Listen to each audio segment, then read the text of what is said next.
ciri keberhasilan ibadahnya ketika terkumpul dalam cintanya mahabbah yang ia praktekkan dalam kehidupannya. Ketika terkumpul khudu, kepatuhan kepada Allah dalam setiap aktivitasnya, dan terkumpul khauf jika dia khawatir melanggar ketentuan Allah Subhanahu wa taala. Berapa tahun usia Anda?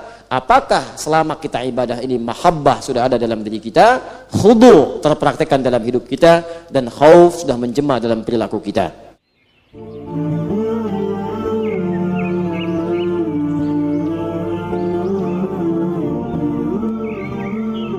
Demikian alnya juga ma'rifah, karena surah ini khusus menjadi surah untuk membuka mushaf dalam Al-Quran. Jadi ketika kita akan membaca Al-Quran pada mushaf, mushaf itu adalah ayat-ayat Allah yang tertulis di antara dua jilid. Jadi isinya itu cuma firman Allah saja yang dituliskan. Ya, kalau sudah ada bahasa lain, terjemahan disebut tarjamah. Makanya mushaf dan tarjamah. Kalau ada penjelasan disebut tafsir, karena itu disebut tafsir Al-Quran. Tapi kalau Al-Quran saja di dalamnya, kemudian dijilid oleh dua jilid, depan dengan belakang, maka itu disebut mushaf namanya. Jadi kalau dalam handphone, itu bukan mushaf, yaitu perangkat, jihaz, aplikasi, masuk. Tapi kalau sudah dibuka, dibacakan, jadi Al-Quran bacaannya. Karena Al-Quran itu sifatnya bunyinya, dari Al-Qur'u, sesuatu bunyi yang didengar. Kalau dibacakan disebut qiraah, dibacakan berkali-kali tanpa bosan dan tanpa henti, disebut dengan Quran. Kalau khusus yang ini bukan yang lain, beda dengan yang lainnya, maka tambahkan al di depannya untuk ma'rifah, Al-Quran. Kenapa disebut Al-Quran? Karena ini satu-satunya kitab yang dijamin oleh Allah akan terus terdengar bacaannya, bunyinya dalam setiap kesempatan, tanpa pernah kita bosan dalam mengungkapkannya. Karena itu kita pun hidup itu sehari 17 kali baca Al-Quran. 17 kali Anda bayangkan. Tapi nggak pernah ada orang bosan. Karena memang sifatnya punya mukjizat. Ini saya sering katakan, ini bukti lagi kebenaran Islam dan keagungan Allah. Tunjukkan pada saya kitab suci mana, atau kitab yang dianggap suci sekarang di muka bumi, yang dibacakan 17 kali dalam sehari dan nggak pernah orang bosan bacanya. Tunjukkan pada saya. Mustahil Anda temukan. Nah, ini bukti yang sangat meyakinkan bahwa Al-Quran itu bukan kitab biasa, firman Allah. Karena sifat Khalik dengan makhluk, saya pernah sampaikan, itu mesti beda. Nggak boleh sama. Kalau makhluk sama sifatnya dengan Khalik, maka setiap makhluk berpotensi menjadi Khalik. Setiap hamba itu punya potensi jadi Tuhan kalau sifatnya sama. Karena itu ketika Allah kemudian menyebutkan sifatnya, maka jelas disebutkan, laisa kamitslihi syai'un. Tidak sama sedikit pun dengannya.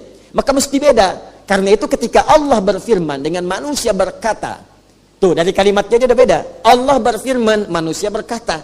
Tidak ada kemudian manusia berfirman, Adul berfirman, nggak ada. Ya, Adul berkata, Adi berkata, Dika berkata, Yadi berkata, Asep berkata, Stephen berkata, Kevin says. Ya, semua berkata. Tapi kalau Allah jelas berfirman, jelas kalimatnya. Ya, nah firman Allah mesti beda dengan perkataan manusia. Di antara perbedaannya, dia punya sifat-sifat istimewa yang tidak dimiliki oleh sifat-sifat perkataan makhluk. Apa itu? Dibacakan terus-menerus dan gak pernah orang bosan. Itu Al-Quran. Al-Fatihah itu Al-Quran. 17 kali dibaca. Saya kan pernah katakan, Anda yang muslim sudah 30 tahun, kalau dihitung balik, misal 10 tahun, berarti udah 20 tahun baca Al-Fatihah. Ya, setiap hari 17 kali. Setahun 365 hari. 17 kali 365. Berapa? Banyak. Kalikan 20 tahun. Berapa? Lebih banyak lagi. Tapi nggak pernah ada keluhan bahwa seorang pusing baca Al-Fatihah. Nggak ada. Bahkan saat sakit yang dibaca Al-Fatihah juga. Anda bayangkan tuh, saat sakit yang dibaca itu juga. Jadi nggak pernah orang bosan. Ini kalau bukan firman Allah, ini bagaimana bisa begini? Dan kalau orang punya akal yang masih sehat, itu mustahil itu meragukan kandungan Al-Quran. Yang kedua, alnya spesifik, ma'rifah, menunjuk khusus. Apa di antara khususnya? Kitab ini langsung dijamin oleh Allah akan mudah dihafalkan. 4 kali disebutkan jaminannya. Quran surah ke-54 ayat 17, ayat 22, ayat 32, ayat 40. Walaqad yassarnal Qur'ana lidzikri fahal mim muddakir. Sungguh kami akan mudahkan Al-Quran untuk diingat, dihafalkan. Dan kalimatnya menggunakan zikr. Zikr itu perbuatan yang mengingatkan kita dengan Allah. Jadi ketika kita menghafal Quran, ingat Allah. Dan ditampakkan pada manusia. Nih, saya tunjukkan kepada kalian sesuatu yang dengan itu kalian ingat akan kepadaku. Kalian akan ingat kepadaku karena nggak akan sama firmanku dengan firman yang lain. Karena itu ketika Allah meminta orang ibadah, ujungnya ditutup dengan kalimat zikir. Quran surah ke-20 ayat 14. Innani anallahu la ilaha illa ana. Kata Allah, sungguh saya ini Allah, tidak ada Tuhan yang sesungguhnya, yang layak dipertuhankan dan disembah kecuali saya. Fa'budni, sembah saya. Bagaimana menyembahmu ya Allah? Wa aqimis salata, tunaikan salat, li dzikri, dzikrun, supaya engkau ingat denganku. Berdoa, zikir. Quran surah ke-7 ayat 205. Wadhkur rabbaka fi nafsika tadarruan wa khifatan wa dunal jahri minal qaul. Dan berdoalah engkau minta kepadaku. Makanya ketika seorang berdoa, dia ingat Allah. Mustahil orang doa enggak ingat Allah. Ingat itu. Jangankan menghafal, baca Quran, itu Anda pasti ingat Allah. Baca Quran, itu ingat. Kalau enggak ingat, mustahil baca. Makanya Quran disebut zikir. Quran surah ke-15 ayat 9. Inna nahnu nazzalna dzikra. Sungguh kami telah turunkan Al-Quran sebagai zikir. Anda baca-baca, subhanallah, alhamdulillah, Allahu Akbar, ingat Allah. Karena itu perbuatannya disebut zikir. Quran surah ke-4 An-Nisa ayat 103. Wadhkur fa idza qadaytumus salata fadhkurullaha. Maka jika telah tuntas Anda mengerjakan salat, sebutlah nama Allah. Subhanallah, alhamdulillah, Allahu Akbar. Jadi ketika Al-Quran dibuat mudah oleh Allah, kata Allah, supaya kalian tuh ingat saya yang Tuhan, bukan kalian yang Tuhan. Tunjukkan pada saya, kitab mana di muka bumi ini, bahkan yang dianggap suci sekalipun yang mudah dihafal seperti Al-Quran. 6.236 ayat, 52.000 kosakata, 114 surah, 30 juz, dihafalkan oleh yang tua, yang muda, yang kecil, yang besar, yang melihat dan tak melihat. Tak melihat bisa hafal Quran. Yang sehat otak dan lumpuh otak hafal Quran. Di mana teori manusianya bisa begitu? Anda menghafalkan bacaan manusia saja, belum tentu bisa. Ini firman Allah. Jadi kalau bukan ini benar dari Allah, mustahil bisa begini. Jangankan yang banyak seperti tadi, 24.000 kosakata, bisa nggak sempurna dihafalkan? Ingat ya, bukan hafalan biasa, panjangnya, pendeknya, benarnya, tipisnya, tebalnya. Al-Quran kan sembarangan. Ya awas, hati-hati. Alif lam mim. Ada panjangnya, pendeknya, 2 harakat, 4 harakat, 6 harakat, beda. Beda dengan alam, tulisan sama. Tulisan sama, kalau harakat dibuang, alif lam mim dengan alam, tulisan sama. Alam nashrah laka sadrak, alam tara kaifa fa'ala rabbuka bi ashabil fil. Ada beda pembacaannya, satu alif lam mim, kedua alam, tulisan sama. Zaman Nabi belum ada harakat. Harakat baru muncul setelah 150 hijrah. 150 hijrah setelah kemunculan Khalil bin Ahmad Al-Farahidi. Diinisiasi sebelumnya oleh Abul Aswad Ad-Du'ali atas isyarat dari Khalifah Amirul Mukminin Ali bin Abi Thalib radhiyallahu taala anhu wa karamahullahu wajha. Jadi bayangkan kalau ini bukan firman Allah, mustahil bisa begini. Ada panjangnya, sempurna. Panjangnya, pendeknya, ikhfa'nya, izharnya, hukum nunnya ada 5. Ya, hukum nunnya aja ada 5, bayangkan. Ada iqlabnya, idgham bi gunnah, bila gunnahnya, izhar kemudian mutlak, ya, ada ikhfa'nya, ada al-halaqinya, banyak. Anda bayangkan, tunjukkan pada saya kitab mana yang dibaca secara sempurna, hafal dengan panjang, pendek, makhraj, sifat huruf dengan sempurna, kecuali Al-Quran. Dan yang kedua, alnya juga berbentuk istighraq, sesuatu yang umum komprehensif. Seakan Allah ingin memberikan pesan bahwa Al-Fatihah bukan sekedar surah yang istimewa dari segi penempatannya di mushaf, dari segi perbandingannya dengan kitab lain yang dianggap suci, tapi juga ia istimewa karena setiap ayatnya kalau dibacakan dengan benar, maka dia akan memberikan pengaruh semua kebaikan dalam aspek seluruh kehidupan kita. Jadi kalau Anda paham Al-Fatihah dengan benar, Al-Fatihah, Fatihah pembuka segala bentuk kebaikan, untuk semua jenis aktivitas. Kalau ingin dibuka rizkinya dengan cepat, maka Anda paham Al-Fatihah dengan baik, rizki akan terbuka dengan cepat. Orang sakit paham Al-Fatihah dengan baik, maka akan diberikan kesembuhan dengan cepat. Kalau Anda ingin rahmat, Al-Fatihah paham dengan baik, dibuka rahmat dengan cepat. Maka rahasia Al-Fatihah, karena itu disebut Ummul Kitab, induk dari semua surah dan ayat Al-Quran, karena di dalamnya terdapat rahasia untuk membuka semua jenis kebaikan dalam hidup kita. Nah, kita sudah sampai ayat yang keempat. Di ayat kelima ini, inilah bagian dari rahasia yang akan membuka segala jenis kebaikan tadi yang telah kita utarakan di awal mukaddimah kita. Jadi saya minta Anda fokus pada bahasan ayat kelima ini, karena disinilah di antara inti ayat Al-Fatihah yang akan membuka segala jenis kebaikan yang akan kita dapatkan dalam kehidupan kita. Setelah itu kemudian kita sambungkan ihdinas siratal mustaqim, dan akan ada penekanan di dalamnya. Saya akan bacakan kitab karena uraian bahasanya selesai di pembahasan yang telah lalu kita uraikan. Ya, karena itu kita akan masuk kepada bagian penting pada penunjuk-penunjuknya. Bismillahirrahmanirrahim. Iyyaka na'budu wa iyyaka nasta'in. Saya bacakan dulu bagian kitabnya. Kita kembalikan ke tafsir Al-Quranil Azim karya Ibnu Katsir, atau Al-Imam Ibnu Katsir rahimahullah. Nanti kita bandingkan lagi dengan Al-Jalalain, Al-Maraghi, ya. Kemudian nanti ada Asy-Sya'rawi yang modern, Tahlil wa Tanwir, Al-Alusi, ya Ruhul Ma'ani ya Alusi, Mafatihul Ghaibnya Ar-Razi, supaya nanti keragaman tafsir ini kita bisa ketahui bagaimana isinya dan perbandingannya. Bismillahirrahmanirrahim. Qara'a as-sab'atu wal jumhuru bitasydidil ya'i min iyyaka. Bacaan yang populer dan benar, yang dibenarkan oleh 7 ragam bacaan disebut qira'ah as-sab'. Pekan lalu ada Syekh Mahmud Adas di sini, ahli asyrah qiraat, 10 bacaan. Ya, jadi ada 7 bacaan disebut mutawatir.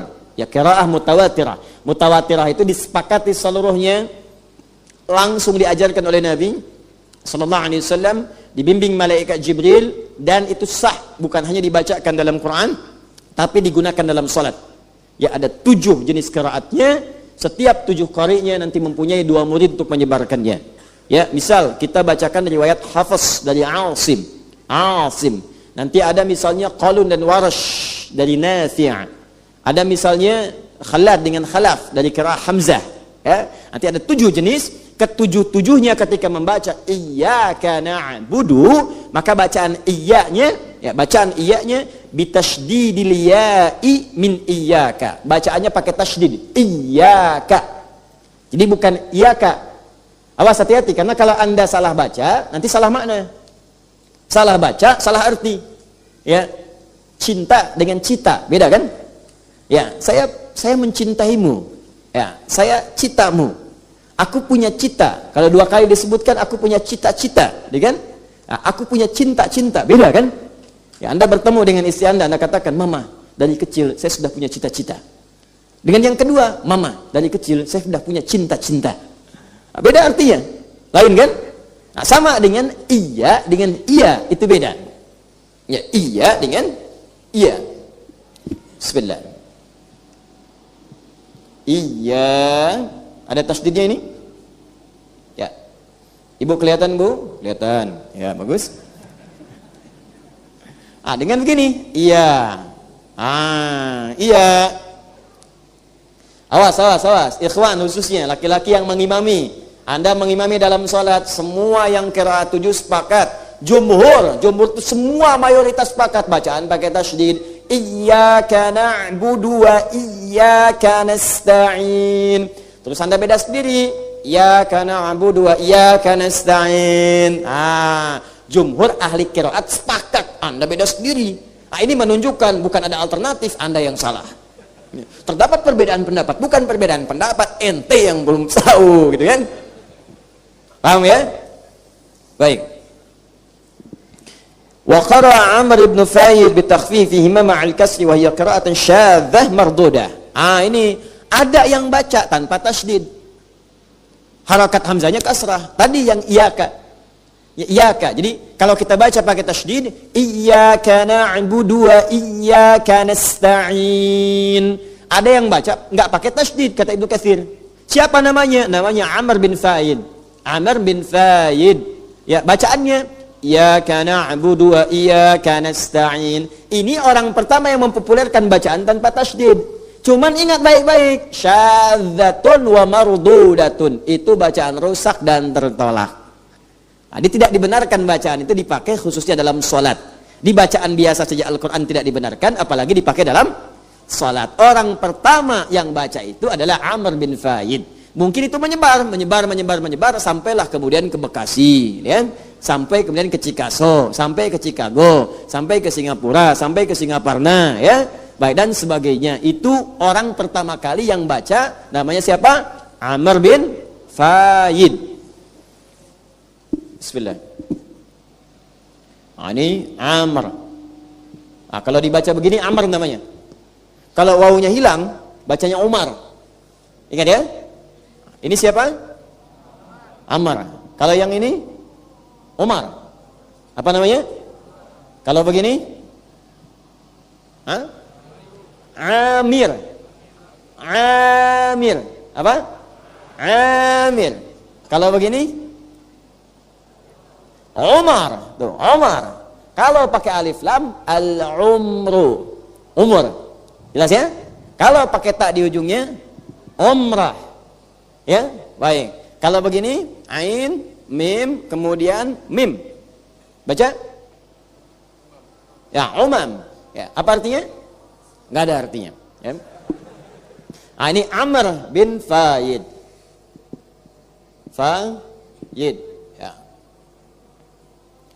Ini orang yang pertama membacakan bacaan iya tanpa tasydid dan disepakati bacaannya syadzah. Ya, bacaannya rusak, tidak benar, dan mardudah, tertolak, tidak dibenarkan membaca demikian. Jadi kalau lisan kita terbiasa membaca karena tidak tahu, kalau tidak tahu itu ma'fu anhu, ya, diangkat, dimaafkan. Tapi setelah tahu maka tambahkan tasydid, jangan diulang kembali. Kalau sudah tahu dibaca sengaja kemudian tanpa tasydid maka berdosa, hukumnya tidak sah al-Fatihahnya dan harus diulang. Kalau dibaca dalam sholat tahu pakai tasydid, sengaja nggak pakai tasydid, ya kan?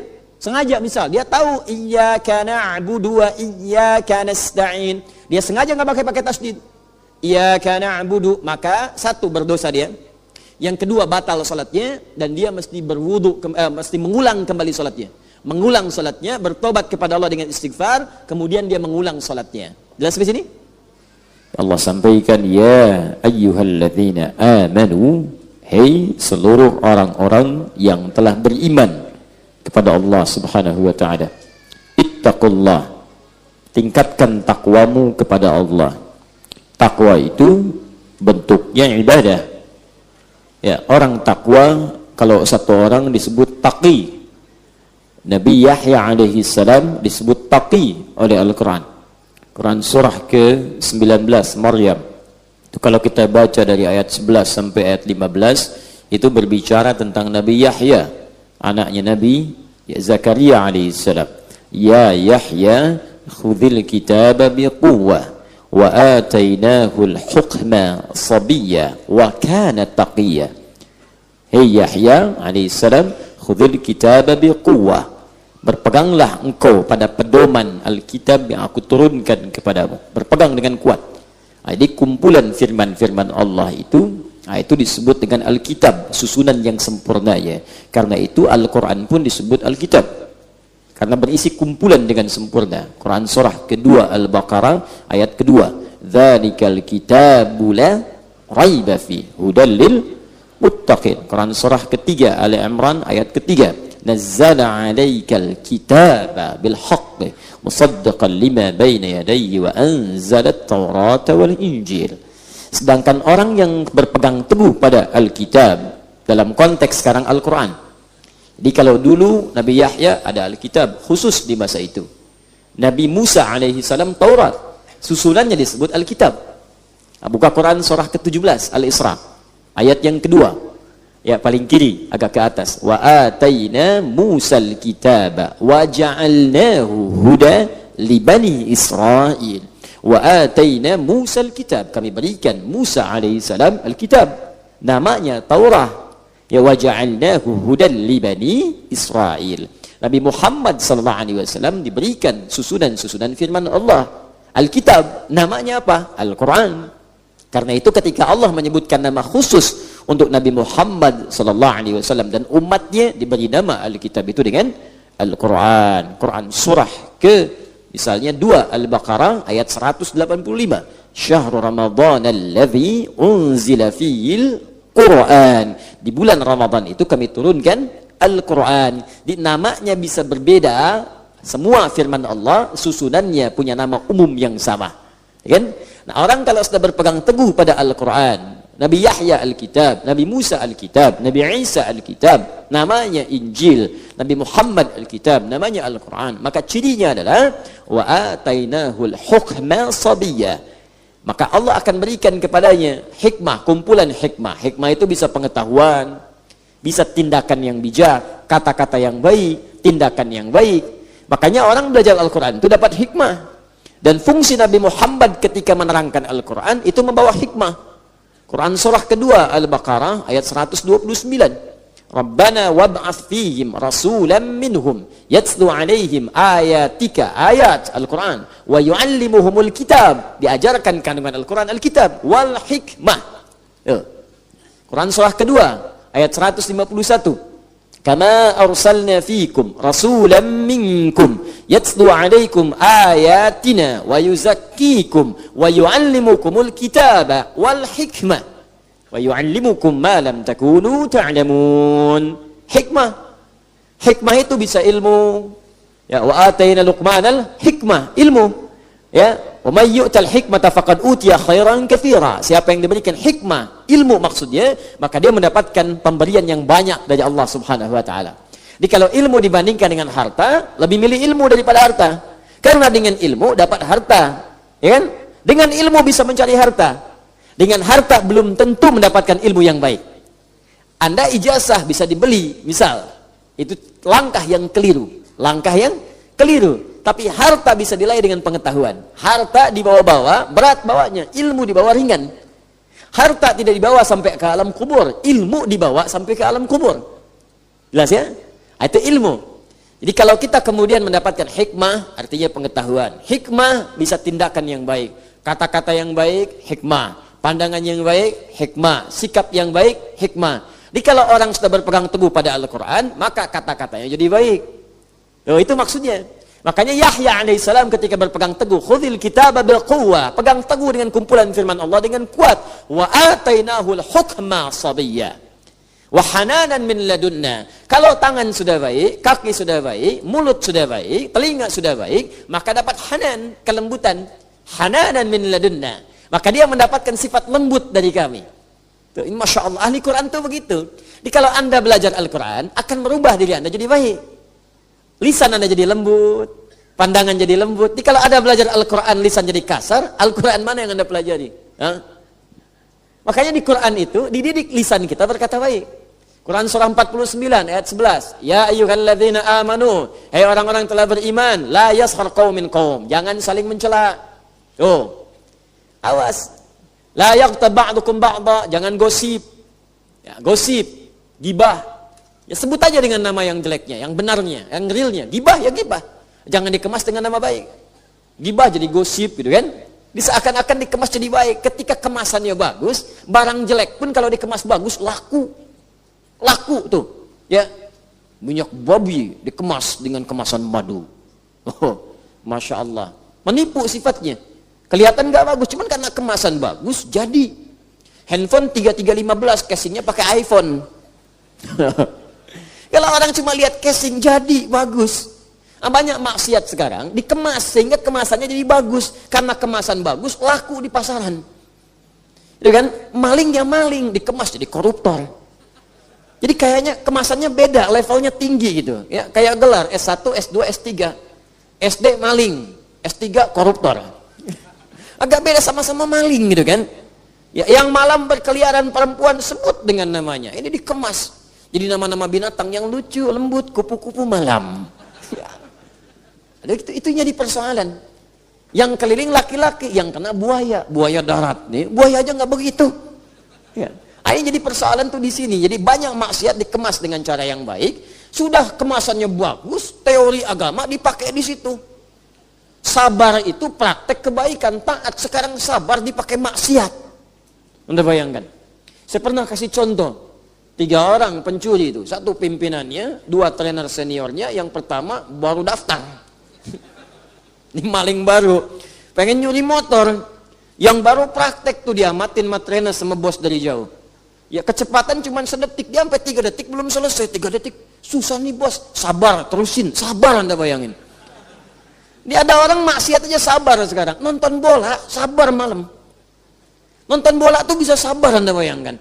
Bahkan pejudi nunggu menit terakhir, sabar. Sabar aja dulu, ntar bagian terakhir injury time. Anda bayangin, kenapa Anda yang tahajud nggak sabar? Kenapa Anda yang puasa nggak sabar? Kenapa Anda menghafal Quran nggak sabar? Sabar, kawan. Sabar. Karena memang dunia ini tempat capek. Ntar di akhirat istirahatnya. Di alam kubur istirahat. Sampai nggak ada orang bisa bangunkan lagi. Istirahat. Silahkan yang lama istirahat. Nggak akan bangun demi Allah saya katakan. Ya, istirahat yang panjang. Sekarang nggak apa-apa, capek juga. Lagi tidur bangunin. Allahu Akbar, Allahu Akbar. Ya bangun aja dulu. Bangun dulu aja. Ya isya, maghrib capek tiduran, dibangunin, bangun aja dulu. Bangun. Ntar ada saatnya nggak bangun lagi. Di situ silahkan istirahat yang panjang. Ya kalau pengen cepat-cepat silahkan tuh kan. Cuman nggak bisa milih. Saya tuh sampaikan ini penting supaya kita bisa mengukur kita ini benar nggak berislam sampai dengan malam ini. Benar nggak mengamalkan Al-Quran? Benar nggak kembali pada Al-Quran?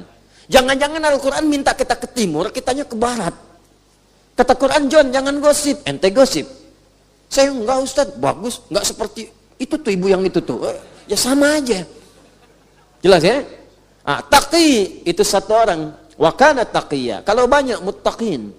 Dzalikal kitabu la raiba fihi hudan lil muttaqin. Muttaqin itu cirinya ibadah. Alladzina yu'minuna bil ghaib wa yuqimunas shalah wa mimma razaqnahum yunfiqun. Infak ibadah, salat ibadah. Nah, rumus ibadah itu ibadah bagian dari takwa. Takwa itu rahasianya di antaranya dalam Al-Qur'an itu wasilah untuk memohon kepada Allah agar mengabulkan apa yang kita mohonkan. Itu rumus. Tadi rumusnya di Al-Maidah ayat ke-35. Ya ayyuhalladzina amanu, hai orang-orang telah beriman kepada Allah, ittaqullah, coba kamu tingkatin tuh takwanya. Deketin Allahnya. Anda pengen harta, yang punya harta itu Allah, karena itu disebut Ar-Razzaq. Kenapa Anda enggak dekati Allah yang punya harta itu?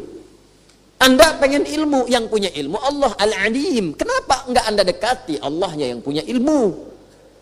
Kan rumusnya begitu. Orang yang punya kita dekati supaya dapat bagian dari apa yang ia punya. Allah punya segalanya, dekati pemiliknya supaya ia membuka kepada Anda segala pintu kemudahan dia. Bagaimana jalan mendekat kepada Allah? Ittaqullah, tingkatkan takwa ibadah. Makanya orang dulu itu banyak yang ibadah, pasca ibadah dia memohon kepada Allah. Bahkan saat sedang ibadah minta. Itu Nabi Zakaria kan punya anak Yahya, minta dalam ibadah. Belum selesai ibadah udah dikabul. Quran surah ke berapa? 3. Ayat ke 38. Minta keturunan dalam sholat, Anda bayangkan. Ya hunalika da'a Zakaria rabbah. Di mihrab itu Nabi Zakaria bermohon kepada Allah Rabbnya. Qala rabbi habli min ladunka dzurriyyatan thayyibah innaka sami'ud du'a. Ya Allah, mereka berkata aku enggak mungkin punya keturunan karena mereka melihat istriku punya keterbatasan. Secara klinis dia sudah menopause, secara medis dia divonis mandul. Kata manusia yang enggak mungkin. Tapi hamba percaya engkau pemberi yang tak punya batas. Sifat Allah namanya Wahhab, pemberi tanpa batas. Minta dengan amr lit talab, memohon. Habli, mohon ya Allah, anugerahkan kepadaku dari sifatmu yang tak punya batas. Dzurriyyatan thayyibah, min ladunka, dari sisimu saja. Saya percaya kepadamu, orang lain sudah enggak saya dengar ya Allah. Itu rumus dari Quran. Kalau ada orang menghukumi Anda dengan sesuatu terbatas, ini udah nggak bisa Pak, ini nggak mungkin Pak, ini mustahil Bu. Kalau ada kalimat itu tanda pertama dari Allah. Tinggalkan pendapat manusia, segera cari amalan mendekat kepada Allah, karena Allah memberi kabar gembira ingin mengabulkan langsung kepada Anda tanpa perantara manusia. Itu cara bacanya. Cuma mesti yakin, karena kaidahnya dibuat dengan la raiba fi. Kalau Anda nggak yakin, sedikit hanya ragu, nggak akan dapat. Mesti yakin, full keyakinan dalam hati kita. Full keyakinan. Kalau sudah full, dapat. Makanya ketika Nabi Zakaria memohon dengan penuh keyakinan dalam salatnya, innaka sami'ud du'a. Engkau pasti pakai inna tuh. Inna itu kan kalau di ilmu nahwu kita ngaji, inna harfu nasbin wa tauqidin tansibul isma wa tarfa'ul khabara mabniun 'alal fathi la mahalla lahu min al-i'rabi. Paham? Tidak. Inna harfu nasbin wa tauqidin. Inna itu huruf yang menunjukkan makna nasab. Nasab itu kalau harakat fathah harakatnya. Tapi di ilmu bahasa nasab itu menancapkan sesuatu dengan kuat. Nasabar rajulu asahu 'alal ardi. Seorang menancapkan tongkatnya dengan kuat di tanah. Pum. Sehingga sulit untuk dicabut. Sulit. Nasaba namanya. Jadi kalau ada kalimat dibuka dengan inna, itu mesti tancapkan dalam hati kita dengan kuat. Jangan ragu. Makanya orang Arab kalau ingin meyakinkan sesuatu pakai inna di depannya. Ya. Huwa ya'ti hadzal masa. Orang itu akan datang sore ini. Ah, masa? Kif? Gimana? Innahu ya'ti hadzal masa. Saya yakin dia akan datang sekarang. Ya. Uhibbuk. Aku mencintaimu sayang. Gombal. Inni uhibbuk ya inna. Sungguh inna, aku mencintaimu. Namanya inna misalnya. Ya. Inna, inni, sungguh aku. Inni uhibbuk ya ummi. Saya mencintaimu ibu. Inni uhibbuk ya abi. Aku mencintaimu ayah. Fa idza ihfadal Quran. Kalau engkau cinta denganku ya anakku, hafalkan Quran supaya engkau berikan mahkota padaku di hari kiamat. La ahtaju bi fararika wala bi lamborghinika wala bi lamborghituka wa innani asyaqqu hubban wa ashtaqu mahabbatan lil husuli tajil Quran. Sungguh aku enggak butuh dengan Ferrarimu. Sungguh aku tidak butuh dengan Lamborghini-mu, juga Lamborghitumu. Yang aku inginkan engkau berikan mahkota dengan tanganmu yang aku rawat sejak kecilmu di hari kiamat saat aku kembali kepada Rabb kita semua. Katakan itu dalam setiap mau tidurnya, bisikan di telinganya. Sehingga itu terngiang dalam benaknya dan masuk ke dalam jiwanya. Dan Anda akan rasakan kebahagiaan tertinggi bahkan sejak ia menghatamkan Al-Qur'annya. Sebelum Anda berpulang kepada pencipta kita Allah Subhanahu wa taala. Sujud Anda syukur. Betapa saya lihat, saya sering terharu kalau lihat anak-anak sedang karantina selesai, ibunya datang, bapaknya datang, semangat disupport itu. Habis itu ada yang telepon, ada yang nangis, ada yang macam-macam. Itu baru di dunia, apalagi di akhirat nanti. Apalagi di akhirat. Muliakan diri Anda dengan kemuliaan dari Allah Subhanahu wa taala. Wabtaghu ilaihil wasilah, cari wasilah dengan takwa. Ini saya sering dapatkan nih banyak kertas masuk. Mungkin ribuan kertas masuk itu. Masuk. Masalah semua. Masalah semua. Jadi, ya saya ini memang objek masalah. datang. Alhamdulillah. Memang tugasnya begitu. Ya kalau nggak mau begitu jangan jadi ustaz gitu kan. Datang, cuman persoalannya Anda ini kebanyakan belum mendekat kepada Allah. Ya kuncinya kan sederhana, dekati dulu Allahnya, yakinkan pada diri kita. Salah satunya apa? Dengan ibadah. Makanya ibadahnya maksimalkan. Begitu maksimal, pasca ibadah doa, biasakan berdoa. Doa. Nabi itu berdoa. Pasca sholat itu berdoa. Allahumma inni as'aluka ilman nafi'a wa rizqan thayyiba wa amalan mutaqabbala. Doa. Habis zikir, doa. Kalau sedang gelisah, doa. Minimal sebut nama Allah. Kata Allah, fadhkuruni. Quran surah kedua ayat 152. Paling kanan sebelah bawah. Sebut aku. Sebut aja dulu. Siapa? Bagaimana aku menyebutmu ya Allah? Di tafsir Quran surah 17 ayat 110. Kulit Allah. Paling singkat sebut nama Allah. Ya Allah, ya Allah, ya Allah. Coba biasakan nih. Saya juga sama mempraktikkan. Guru-guru saya menyampaikan. Kalau sedang dibisikin pikiran buruk, orang maksiat mau tobat, ada pikiran-pikiran buruk, dorongan-dorongan keburukan, prasangka buruk, ingin berbuat maksiat, sebut dalam hati kita, latihan. Ya Allah, ya Allah, ya Allah, ya Allah, ya Allah, ya Allah. Yal Qahar, Yal Qahar, Yal Qahar, Yal Qahar 181 kali. Nah, itu zikir tuh. Ada ijazahnya tuh, ya. Ya Allah, ya Allah, ya Allah, ya Allah, Yal Qahar, Yal Qahar, Yal Qahar 181 kali. Minta sampai zikir itu menguasai hati kita. Kalau sudah menguasai hati ini, maksiat akan keluar. Karena orang kalau sudah ingat dengan Allah, gak akan pernah ingat dengan maksiat. Orang kalau sudah ingat dengan Allah, maka yang buruk keluar. Ini kebanyakan orang berbuat maksiat itu karena nggak ingat Allah. Kalau koruptor ingat Allah, nggak akan korupsi. Kalau pencuri ingat Allah, nggak akan mencuri. Nggak ada orang mencuri pakai Bismillah. Bismillahirrahmanirrahim, kotak infak nih, supaya sah di masjid itu kan nggak bisa. Semua pasti. Kalau ingat Allah itu mustahil. Kalau ingat itu berarti ingat dosa, ingat pahala. Kalau dosa neraka, pahala surga. Dan surga terbesar, maksudnya pahala yang paling besar diberikan adalah ketika salah satunya di antara yang sekian banyak, pahala itu paling banyak ketika orang terdorong maksiat kemudian dia menghentikan dan menjauhinya. Itu pahalanya banyak banget tuh. Banyak banget. Makanya ada pernah seorang paman ingin menzinahi keponakannya. Jadi dia rentenir itu. Udah lama tuh.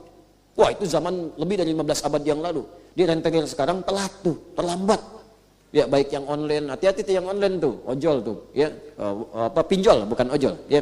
Sekarang banyak, ada ojol, ada pinjol, ada benjol, kan, lain-lain tuh. Yang pinjol-pinjol itu rentenir tuh, hati-hati tuh. Ya, saya sedang ngobrol itu, saya lihat itu sampai sekarang 4 triliun. Anda bayangkan tuh, yang terjebak dengan itu, hati-hati, hati-hati.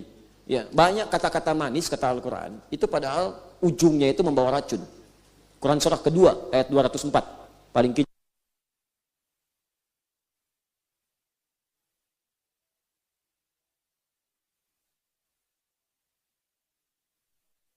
Khisam, Anda akan temukan sebagian dari manusia kalau berbicara kata-katanya cantik, kalimatnya menarik, kalau iklan itu begitu memikat hati, ya ajakan-ajakannya bagus, wa yushhidullaha ala ma fi qalbi, sebagian bahkan ada yang menyebut-nyebut Allah, orang dibelar potong-potong ayat Al-Qur'an, ada yang bawa-bawa hadis tapi maknanya diselewengkan, bikin tulisan-tulisan ilmiah, gitu kan? Karya ilmiah tapi isinya menyelewengkan makna-makna firman Allah. Hati-hati. Itu berbahaya, ujung-ujungnya kata Allah penuh dengan penderitaan. Di dunia, apalagi di akhirat. Hati-hati, pasti muaranya itu penderitaan di ujungnya. Ya, jadi biasakan berdoa, mohon kepada Allah Subhanahu wa taala. Nah, ini kita akan masuk kepada bagian intinya, karena itu saya berikan pengantarnya. Teruskan. Qara'a as-sab'atu wal jumhuru bi tasydidil ya'i min iyyaka. Qira'ah sab'ah dan jumhur, mayoritas para ulama pakar qiraat bacaan Al-Quran semuanya membaca iya pakai tasydid, iya. Wa qara'a Amr bin Faid bi takhfifiha, sedangkan Amr bin Faid pernah membaca dengan iya. Nah, ini salah bacaannya. Wa hiya qira'atun syadzatun mardudatun, sedangkan itu bacaan yang syadz, rusak dan tertolak. Nah, jadi jangan dikira kemudian orang-orang yang kelihatan rajin ibadah kemudian baca jadi rujukan untuk ilmu pengetahuan. Awas ya, lihat dulu punya ilmu enggak? Betul kelihatan rajin di masjid, safnya paling pertama, duluan bahkan di belakang imam, tapi ilmu kosong, jangan ditanya masalah agama. Awas, hati-hati. Dan yang seperti itu pun jangan berikan fatwa. Harus paham, kalaupun Anda rajin ke masjid, orang melihat kemudian jadi soleh, jadi bagus gitu kan? Karena solehnya soleh ibadah, bukan solehul ulum. Ada solehul ilmi, ada solehul amali. Ada soleh bentuk perbuatan, tapi ilmu terbatas. Disebut abid namanya. Abid, orang yang ibadah. Tapi ada alim namanya, alim, orang punya ilmu. Ketika punya ilmu, dia amalkan ilmunya. Itu lebih tinggi nilainya daripada orang ibadah biasa. Jadi kalau Anda ingin mencontoh semangat orang ibadah, boleh. Jangan lihat ilmunya. Lihat amalannya kalau ingin contoh amalan ibadahnya. Ya. Makanya ada 3 yang diperkenankan. Kita punya perasaan iri pada amalan itu. Ghibtah namanya, bukan hasad. Bahkan bahasa hadisnya ghibtah. Ghibtah, bukan hasad, bukan hikdun, bukan iri, bukan dengki, tapi ghibtatun. Ghibtah itu perasaan ingin menyusul amalan orang atau menyaingi amalan orang itu karena kita belum mampu mencapainya. Tuh. Misal, ya. La hasada, kata Nabi sallallahu alaihi wasallam, tidak boleh Anda iri hati. La hasada, enggak boleh, la-nya nafi. La kalau pakai ujungnya a itu bisa ada 3 arti. Nafi, nahyi, kemudian naqsi. Ya, nafi, nahyi, naqsi. Ingat ya? Nahyi artinya larangan. Biasanya kalau larangan ujungnya mati, sukun. Ya, sukun bulat, Ya, sukun bulat. Masya Allah Pak, wajah Anda bulat, kepalanya sukun, nggak ada rambutnya. Bisa. Ayo bukan, sukun, bulat, sukun seperti ini. Ya, saya di Garut tuh pernah ditawarin buah. Masya Allah, Ustadz, ini buah sukun katanya. Bukan Pak, ini adalah fathah. Fathah Ustadz, kalau sukun tuh masih di atas Pak, bulat. Jatuh ke bawah, kasrah, pecah. Begitu Bapak buka goreng, itu namanya fathah. Bapak kumpulkan di piring ini, dhammah namanya. Oh gitu. Dia balik lagi ke sini di dapur. Mama, kata Pak Ustadz, ini bukan buah sukun. Apa? Ini buah fathah. Ini asli, saya bukan ngarang. Pernah saya disuguhin waktu di Garut. Ini sukun. Ya, apa namanya? Sukun. Yang ini apa namanya? Kalau di atas fathah, di bawah apa? Kasrah. Yang ini apa namanya? Dhammah. Ya, jadi ingat baik-baik. Bacaan-bacaan itu kita harus sesuaikan sesuai dengan harakat-harakat yang disebutkan. Kita kembali dulu ke sini. Jadi kalau ada kemudian orang membacakan kepada kita, mohon maaf, tapi kita melihatnya kemudian, izin ya, tidak ada dasar ilmunya, tapi amalnya bagus, boleh kita iri dengan amalannya. La hasada. Kalau la-nya nahyi, itu umumnya ujungnya sukun mati. La yashar, jangan artikannya. Jangan, nahyi itu larangan, jangan mencela. La yaghtab, jangan gosip, jangan gibah, ya kan? La yasriq, jangan mencuri. La yakdzib, jangan berdusta. Pokoknya ujungnya sukun, sukun, sukun, sukun. Kalau ada ujungnya kemudian dhammah harakatnya, la. Bismillah. Saya hapus dulu ya. Ini kalau tinta ini kayak dosa begini nih. Ya, kalau dosanya semakin kuat, dihapusnya agak susah. Di hadis Muslim itu namanya naktah sauda, tinta hitam ke hati kita. Jadi kalau orang berbuat dosa ada tinta hitam. Gak bisa dengan taubat sembarangan. Kalau kecil-kecil istighfar hilang, astagfirullah, astagfirullah, astagfirullah, hilang. Salat dihapus, salah pandang, salah lihat tuh, saat salat tuh dihapuskan oleh Allah dosanya. Hadisnya di hadis Muslim, nomor hadis 233. Ya as-salawatu ila as-salawat, al-jumu'atu ila al-jumu'ah, wa Ramadan ila Ramadan, kafaratun lima bainahunna. Salat satu ke salat lain, Jumat ke Jumat, Ramadan ke Ramadan bisa jadi kafarat, penghapus dosa-dosa kecil yang kita kerjakan. Ada di mata, di telinga, di lisan sampai ke kaki. Ya, salah masuk masjid kan kanan, keluar masjid kiri, kadang-kadang tertukar. Masuk toilet kiri, keluar kanan. Nah, itu begitu keluar kan salah. Ya kan? Salah pandang, salah lihat di handphone, gambar-gambar nggak bagus, lihat videotron, salah dengar. Gibah sih enggak, cuman lewat dengar orang gibah. Terus dibawa ke hati sampai malam, cerita sama istri cerita sama suami, ya kan? Nah, kita nggak melakukan, cuman pendengaran itu masuk ke kita, salah itu. Nanti setiap sholat dihapuskan oleh Allah itu, sehingga hilang dari ingatan kita. Hilang. Jadi kalau udah hilang, dosanya udah hilang. Nah, ada yang terekat Jumat, jadi sejumat itu hilang. Makanya jangan pernah kita kemudian malas-malas Jumatan. Kalau bisa sebelum khatib datang, udah masuk kita. Masuk. Jangan tunggu gelombang 2. Berapa nih khatib? Khutbah pertama, tar aja deh, khutbah kedua deh. Ya sekarang tuh ada yang aneh, khatib khutbah bikin khutbah di belakang. Hati-hati tuh. Awas, ada yang bikin status. Hati-hati, ceklik sedang Jumatan di Al-Ihsan. Khatib sedang Jumatan. Khatib khutbah, enggak boleh. Ya bisa batal, fala Jum'atalah. Maka hilang kemudian bagian pahala Jumatnya. Ramadan ke Ramadan setahun. Jadi ada amalan menghilangkan harian, ada pekanan, ada tahunan. Hilang semuanya itu. Nah, kalau kita kembalikan ke sini, setelah la ada kalimat ujungnya u, maka sifatnya nafi namanya. Kalau yang tadi nahyi, larang, sekarang nafi, artikan tidak, nafi, tidak. Oh. Misal, la yukallifu nafsan, tuh harakatnya u. Ya, yukallifu, artikan tidak. Allah tidak akan menguji hambanya di luar batas kemampuannya. Artinya setiap orang yang punya ujian, sedang mendapat musibah, pasti bisa mengatasinya. Dia dianggap mampu oleh Allah. Kalau tak mampu nggak akan diuji. Ini rumus secara psikologi. Karena sedang mendapatkan ujian, maka segera kembali kepada Allah dan yakini ayat ini. Kalau yakin dengan ayat ini, kita nggak akan putus asa. Karena kita yakin kita itu mampu mengatasinya. Kata Allah, atasi, kamu yang mampu, orang lain tak mampu. Karena itu orang lain tak diuji, kamu yang diberikan ujian. Paham ya? Artikan dengan tidak. Kalau ujungnya a, nih, la misalnya. Ujungnya a, la hasada, a. Ini biasanya naksun itu sesuatu yang berkurang.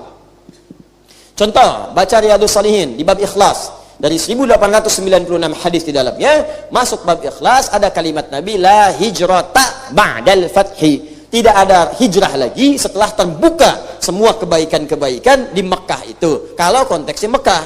Tapi kalau konteksnya hidup kita, misal, Anda sudah baik nih, tinggal dekat masjid, di kantor ketemu teman yang bagus, sholatnya gampang, dunianya cukup, maka jangan cari lagi, jangan hijrah lagi. Jangan pindah tempat. Jangan cari pekerjaan lain, khawatir ketika mencari butuh perjuangan lagi untuk mengondisikan seperti tadi. Anda tempat dah tinggal bagus, dekat masjid, taklim ada, tetangga baik-baik. Anda pindah ke tempat lain, di tempat itu perlu penyesuaian lagi. Makanya kemudian ibadahnya bisa memulai lagi dari awal. Sama, tinggal di Mekah, ke Masjidil Haram tinggi, setiap sholat 100.000 pahalanya, di Al-Ihsan cuma 1. Kalau jamaah 27, tinggal di situ, tinggal, jangan hijrah kalau masih bisa di situ. Ini tinggal di Mekah, pindah ke Bogor misalkan, nah, kan? agak beda. Sifatnya kemudian berubah. Naqsi, berkuranglah kemudian kemuliaan itu. Nih, naqsun. Nah, ada juga lah ini kalau akhirannya bisa berarti naqsi, bisa berarti nafi. Tidak. Nah, ini di sini contoh hadisnya. La hasada, tidak boleh hasad. Kalau hasad, maka dilarang oleh Nabi. Nafi, ditiadakan. Tidak diakui. Umat Nabi enggak hasad nih. Jadi kalau ada orang hasad, iri hati, dengki pada orang lain dalam konteks yang tidak dibenarkan, maka seakan-akan enggak diakui sebagai umat Nabi Muhammad SAW. Hati-hati tuh. Awas hati-hati. Dan naqsi bisa mengurangi pahala. Makanya orang hasad, orang iri hati itu hidupnya capek. Disebutkan di surat Al-Falaq, dari pagi sampai malam mau tidur itu masih nggak susah tuh, susah hidupnya. Ya mau tidur masih mikirin yang diirikan. Tidur ke bawah dalam mimpi, bangun tidur langsung nyebutkan iri hatinya. Emang dia aja yang bisa beli kulkas. Mau tidur masih dibahas dengan istri. Papa juga sebenarnya bisa mah, bukan nggak bisa aja kayak dia beli kulkas baru. Ya. Dalam tidur masih disinggung juga. Emang cuma kulkas lu aja yang bagus. Dalam tidur tuh. Bangun tidur masih kepikiran. Sekarang bahkan orang iri pun bikin status pun capek. Lihat media sosial udah capek. Makanya dilarang dalam Islam, nggak boleh. La dan naqsi bisa mengurangi pahala. Setiap disebutkan pindah pahalanya ke orang. Makanya jangan marah kalau disebutkan keburukan oleh orang. Biasa aja.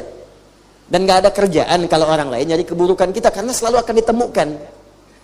Artinya kalau ada orang mencela kita atau menyebutkan keburukan kita misalnya, atau menggibahkan kita, itu artinya kita benar-benar manusia. Sebab kalau nggak ada aib namanya malaikat. Jelas ya? Dan nggak usah marah. Sebab kita punya dua keuntungan. Keuntungan pertama, Allah sedang menetapkan bahwa kita benar-benar manusia. Yang kedua, saat disebutkan nama kita dengan kejelekannya misal, kalau itu kemudian benar, hati-hati menjadi gibah, kalau itu salah menjadi fitnah. Dan setiap gibah atau fitnah ketika disebutkan, maka semua dosa kita ditransfer kepada dia dan pahala dia ditransfer ke kita. Tuh. Itu jelas rumusnya di hadis Muslim. Jelas riwayat Abu Hurairah radhiyallahu taala anhu. Atadruna al-muflis, tahukah engkau orang yang bangkrut saat di akhirat?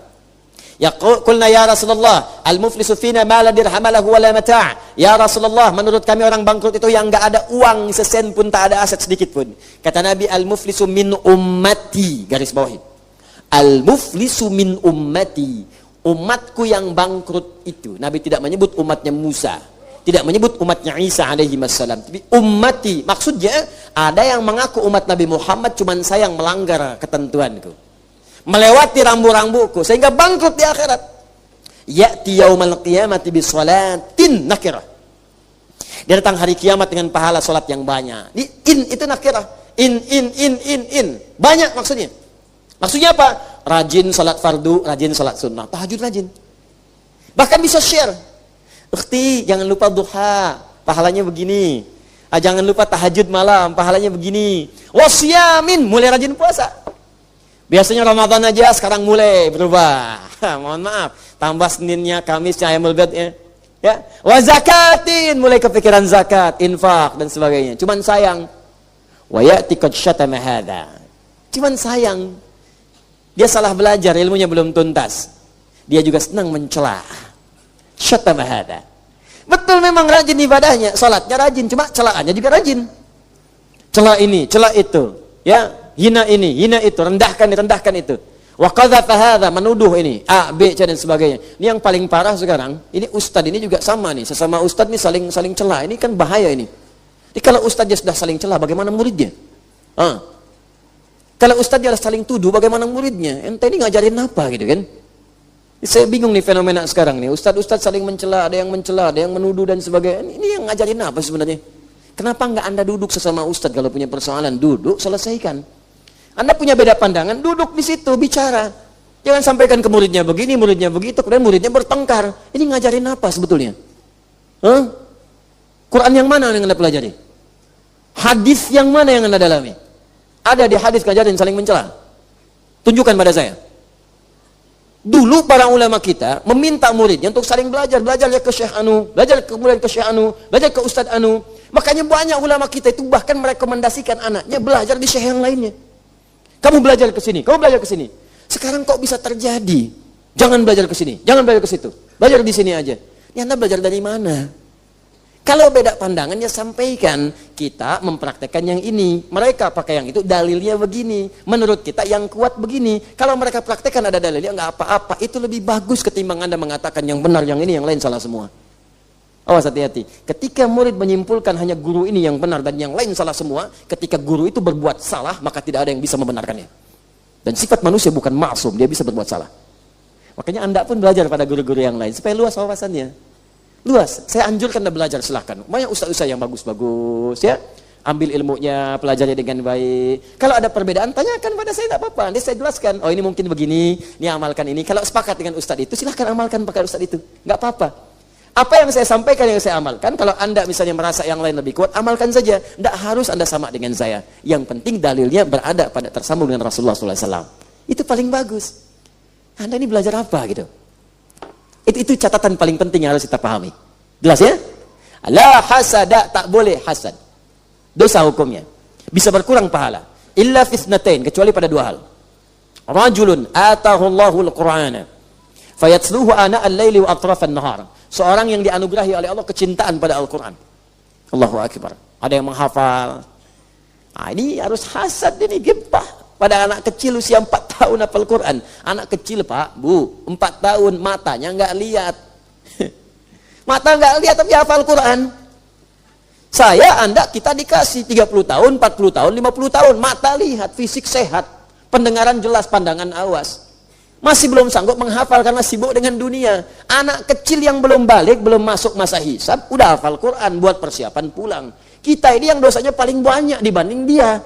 Gak punya bekal pulang, sibuk dengan dunia. Sibuk mencari yang ditinggalin. Aneh tuh. Sibuk mencari yang ditinggalin. Aneh. Ini ada orang sibuk berangkat gelap, pulang gelap. Nyari sesuatu yang ditinggalin. Begitu dapat gaji, meninggal. Gaji gak dipakai, ditinggalin sama kita. Siapa yang bawa ke kuburan kemudian mobilnya? Rumahnya. Handphonenya. Ayo bawa sana. Bikin wasiat dari sekarang. Gak akan ada yang mau melaksanakan itu semua. Nanti kalau papa meninggal, tolong Ferrari papa yang pernah dibawa ke masjid, kuburkan bersama papa. Supaya mudah memberikan petunjuk pada malaikat mungkar dan nakir saat ditanya. Man rabbuka? Tanya sama Ferrari ini. Setiap hari ke masjid. Nggak akan dibawa.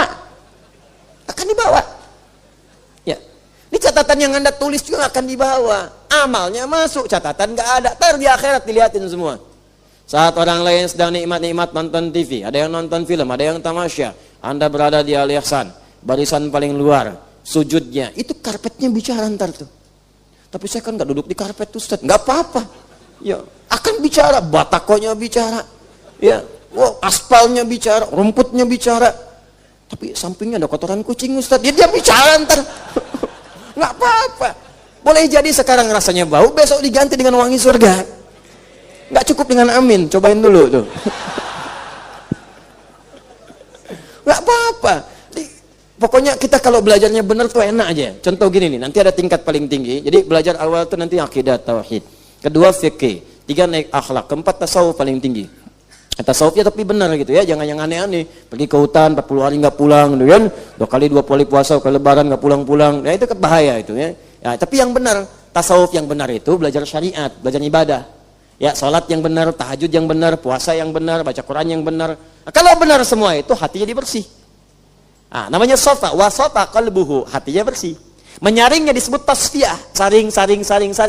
Orangnya disebut sufi. Di sufi itu sebetulnya orang yang bisa membersihkan hati, yang latihan lewat ibadah. Mendekat kepada Allah. Ilmunya disebut tasawuf. Tasawuf itu sama dengan musyariat, cuma tingkat tinggi. Bagaimana cara tingginya? Gini nih, kalau orang sudah bersih hatinya, Masya Allah. Lihat anak kecil tuh. Anak kecil berbuat salah, dia gak akan marah. Susah mau marahnya. Karena yang dilihat itu keadaan dirinya. Ini anak 7 tahun, saya 30 tahun. Anak ini 7 tahun, masih sedikit dosanya. Saya 30 tahun, banyak dosanya dibanding dia. Masa yang banyak dosa mau marah sama yang sedikit dosa? Saya 30 tahun, lihat Anda 50 tahun. Anda berbuat salah, maka cara pandang saya gak akan marah. Kenapa? Anda ini lebih tua dibanding saya, pahalanya lebih banyak. Sholat Anda dengan saya lebih unggul Anda 20 tahun daripada saya. Masa saya mau marah pada yang banyak pahalanya? Tuh, orang tua akan seperti itu kalau udah pada puncak itu. Oh, Masya Allah tuh. Enak kita ngelihat dunia itu. Cuman gak mudah. Gak mudah. Latihannya tuh perlu mendekat lagi, dekat lagi. Sampai kita merasa dunia ini kecil. Biasa. Itu indah. Nanti akan terap dalam pakaian. Mula-mula latihan. Kalau sudah senang naik ke akhlak. Misalnya, ada misalnya tauhid. Itu hitam putih. Belajar benar salah. Benar salah, benar. Dalam tauhid gak ada pilihan. Benar salah, benar salah, benar salah. Tuhannya siapa? Allah. Dah benar. Gak ada alternatif yang lain. Gak ada abu-abu. Ingat, gak ada abu-abu. Hitam putih, hitam putih, hitam putih. Man rabbuka? Allah, jelas. Di dalam tauhid itu gak ada semua agama sama. Menuju pada Tuhan yang sama. Cuman caranya beda-beda. Gak ada. Nah, dia belum belajar tauhid atau belajar dengan cara yang salah. Kalau udah belajar tauhid, kenal Allah, paham bagaimana mendekat kepada Allah, baru dikasih fikih. Kasih fikih, fikih masuk. Nah, cara sholat, cara kemudian puasa, fikih caranya masuk. Diajarkan supaya benar. Makanya saat belajar tauhid, Nabi melarang dulu ke kuburan. Karena khawatirnya salah. Ketika datang, keliru, kemudian mintanya bukan pada Allah. Setelah tauhid mantap, diminta ke kuburan. Ayo datang lagi. Kemarin saya larang, bukan nggak boleh. Nih, bukan nggak boleh. Tapi kuatkan dulu keyakinan pada dirimu, baru diajarkan bagaimana cara ziarah yang benar. Begitu diajarkan, datang, silakan ziarah. Ziarah misalnya ke makam orang tua, ziarah ke makam anak, ziarah ke makam ustadz, makam ulama, mendoakan. Doa, minta yang baik di situ. Mintanya ke siapa? Ke Allah. Untuk siapa? Ke ahli kubur. Minta. Ketika kita berbuat baik, otomatis kebaikan itu akan dibalikan oleh Allah kepada kita. Jadi bukan minta ke kuburannya. Ya, bukan minta ke ahli kubur. Ya ahli kubur, tolong berikan saya ini. Aku juga butuh, gitu. Jelas ya? Tapi jangan berkelahi di situ. Kalau beda pendapat, diskusi. Ya, kalau ada yang mengamalkan, ya sudah, jangan dipaksakan. Ya, nggak ada dalam rumus la ikraha, tidak boleh paksa. Beda boleh, tapi perbedaan itu tidak menghalangi kita minum teh bersama. Jelas ya? Dan bermuamalah bersama itu indah kalau begitu tuh enak muamalahnya, nyaman, tenang. Nah, kalau sudah masuk ke fikih, naik akhlak. Akhlak misal, sholat semua sholat nih. Ya, saya sholat, Anda sholat, kita sholat. Tapi ada akhlak orang ketika dia ingin menghadap kepada Allah, masuk ilmu level yang ketiga, itu kadang-kadang ada yang nggak belajar, dikasih oleh Allah petunjuk di hatinya. Quran surah ke-7. Ini yang belajar nih, anak sekolahan. Ayat 31. Ya bani Adam khudhu zinatakum inda kulli masjid. Anak cucu Adam, kenakan pakaian yang paling indahmu ketika ada panggilan dari masjid. Allahu Akbar, Allahu Akbar. Panggilan. Allah yang manggil nih. Alah malu saya dapat undangan pernikahan aja baju paling bagus saya pakai. Jahitin dulu, sepatu pesen. Ya, bahkan nyewa Anda bayangin tuh. Buat 2 jam. 2 jam berdiri, pajang kayak patung. Datang lagi, lapar, ganti baju, makan lagi, prasmanan, antri 3 kali. Gitu kan? Ya, cuman buat 2 jam aja pesennya bisa 20 hari sebelumnya. Nyewanya bisa 2 bulan sebelumnya. Bayangin tuh. Allah panggil kita tiap hari 5 kali yang menciptakan kita, yang memberikan kemudahan. Dia akan merasa, masa saya penuhin undangan orang yang belum tentu menuhin kebutuhan saya, pakaian saya bagus, penampilan indah. Kenapa undangan Allah nggak saya penuhi dengan keindahan? Orang yang sekolahan dia baca, khudhu zinatakum inda kulli masjid. Setiap ada panggilan dari masjid, kenakan pakaian terindahmu. Tapi ada orang yang nggak sekolah, ketika lebih dekat dengan Allah, perasaan mulai muncul. Maka dia mulai dandan, rapi, Masya Allah, ke masjid, pakai jas, dasi, kepeci, minyak wangi, berangkat, tereng, pakai pentopel. Kemana Pak? Mau sholat? Keren tuh. Besok dah subuh pakai dasi semua, pakai jas. Tapi itu keren, bagus. Ya orang salah ibadah aja pakaiannya bagus. Orang salah ibadah pakaiannya bagus. Ya kalau saya bilang musik ada yang marah, besok saya tersangka lagi kan. Ya. Orang salah ibadah pakaian bagus, masa kita yang benar ibadah nggak bagus? Pakai yang paling indah. Yang nggak harus pakai jas, yang paling pantas kita kenakan, yang paling halal kita miliki, pakai. Itu ilmu tingkat tinggi tuh. Ya, bahkan ada orang yang mengeluarkan pakaian-pakaian di Quran. Saya karena belajar saya pakai. Ada pakaian ahli surga, pakaian penghafal Quran, bajunya hijau, pakai. Ya, kita kan baca Al-Kahf kan? Al-Kahf ya, malam Jumat tuh ada surat Al-Kahf ayat 31. Anda nggak baca? Kenapa nggak diamalin? Ya, baca nggak ayatnya? Ulaika lahum jannatu adnin tajri min tahtihimul anhar yuhallawna fiha min asawir wa yalbasuna thiyaban khudra. Ada orang-orang akan masuk surga Aden. Siapa yang masuk surga Aden? Di antaranya ahli Quran. Ada yang rajin beramal. Dari mana taunya ahli Quran? Buka Quran surah Fatir 35. Ayat keberapa? Ayat 33. Ayat 32-nya ahli Qurannya, ayat 33 Jannatu Adennya. Thumma awrasnal kitaba alladziina istafaina min ibadina. Kemudian kami wariskan Al-Qur'an kepada sebagian dari hamba-hamba kami. Wa minhum zalimun li nafsi, cuman sayang ada yang dapat kemudian zalim. Wa minhum muqtasid, ada yang biasa-biasa. Wa minhum sabiqun bil khairati biiznillah, ada yang kemudian dia amalkan Qur'annya dengan baik. Lalu kami masukkan ke surga Aden, ayat 33-nya. Jannatu adnin yadkhulunaha. Dan ada yang menggandeng orang tuanya, istri suaminya, keturunannya. Di mana itu? Quran surah ke-13 ayat 23 sampai 24. Jannatu 'adnin yadkhulunaha wa man salaha min abaihim wa azwajihim wa dhurriyyatihim wal malaikatu yadkhuluna 'alaihim min kulli babin salamun 'alaikum bima sabartum fa ni'ma 'uqbad dar. Ada yang masuk surga Adam nanti dari penghafal Quran, ahli Quran. Jadi ahli Quran itu bisa penghafal, bisa orang yang senang baca, cuman belum hafal. Cuma senang baca. Dia punya agenda baca. Sehari Baqarahan, habis itu Ali Imranan, habis itu An-Nisaan, sampai ke Yasinan, Al-Kahfian, kan? Terus Qul Huwallahan, kan? Ya Al-Falakan, An-Nasan, kan? Enggak apa-apa. Baca, senang dia, tertib, teratur. Sampai dia punya program, one day one juz. Ya, one day 3 juz, kan? Ada yang sepekan 30 juz, 1 hari 5 juz, dibagi waktu sholat, subuh 1 juz, duhur 1 juz, asar 1 juz, kemudian maghrib 1 juz, isya 1 juz, 5 juz. Supaya nggak susah, bagi 2, sebelum subuh setengah juz, setelah subuh setengah juz, sebelum duhur setengah juz, setelah duhur setengah juz. Itu enak, itu gampang. Kalau 1 juz 30 menit, setengah juz 15 menit. Kalau lama 1 jam 1 juz, berarti setengah juznya 30 menit. 30 menit sebelum subuh, 30 menit setelah subuh. Bisa. Setelah subuh kan panjang sampai duhur. Bagi lagi misalnya, ke berapa bagian? 5 menit, bisa. 6 sesi. Jadi terasanya mudah. Itu kalau benar seperti itu, ada lagi yang ketiga, ahli memaknai Quran, senang tafsir. Al-Fatihah dikaji, gitu kan? Dan selesai maknanya, pindah lagi. Juz amma dulu, pindah. Itu kalau benar-benar demikian, jadi ahli Quran.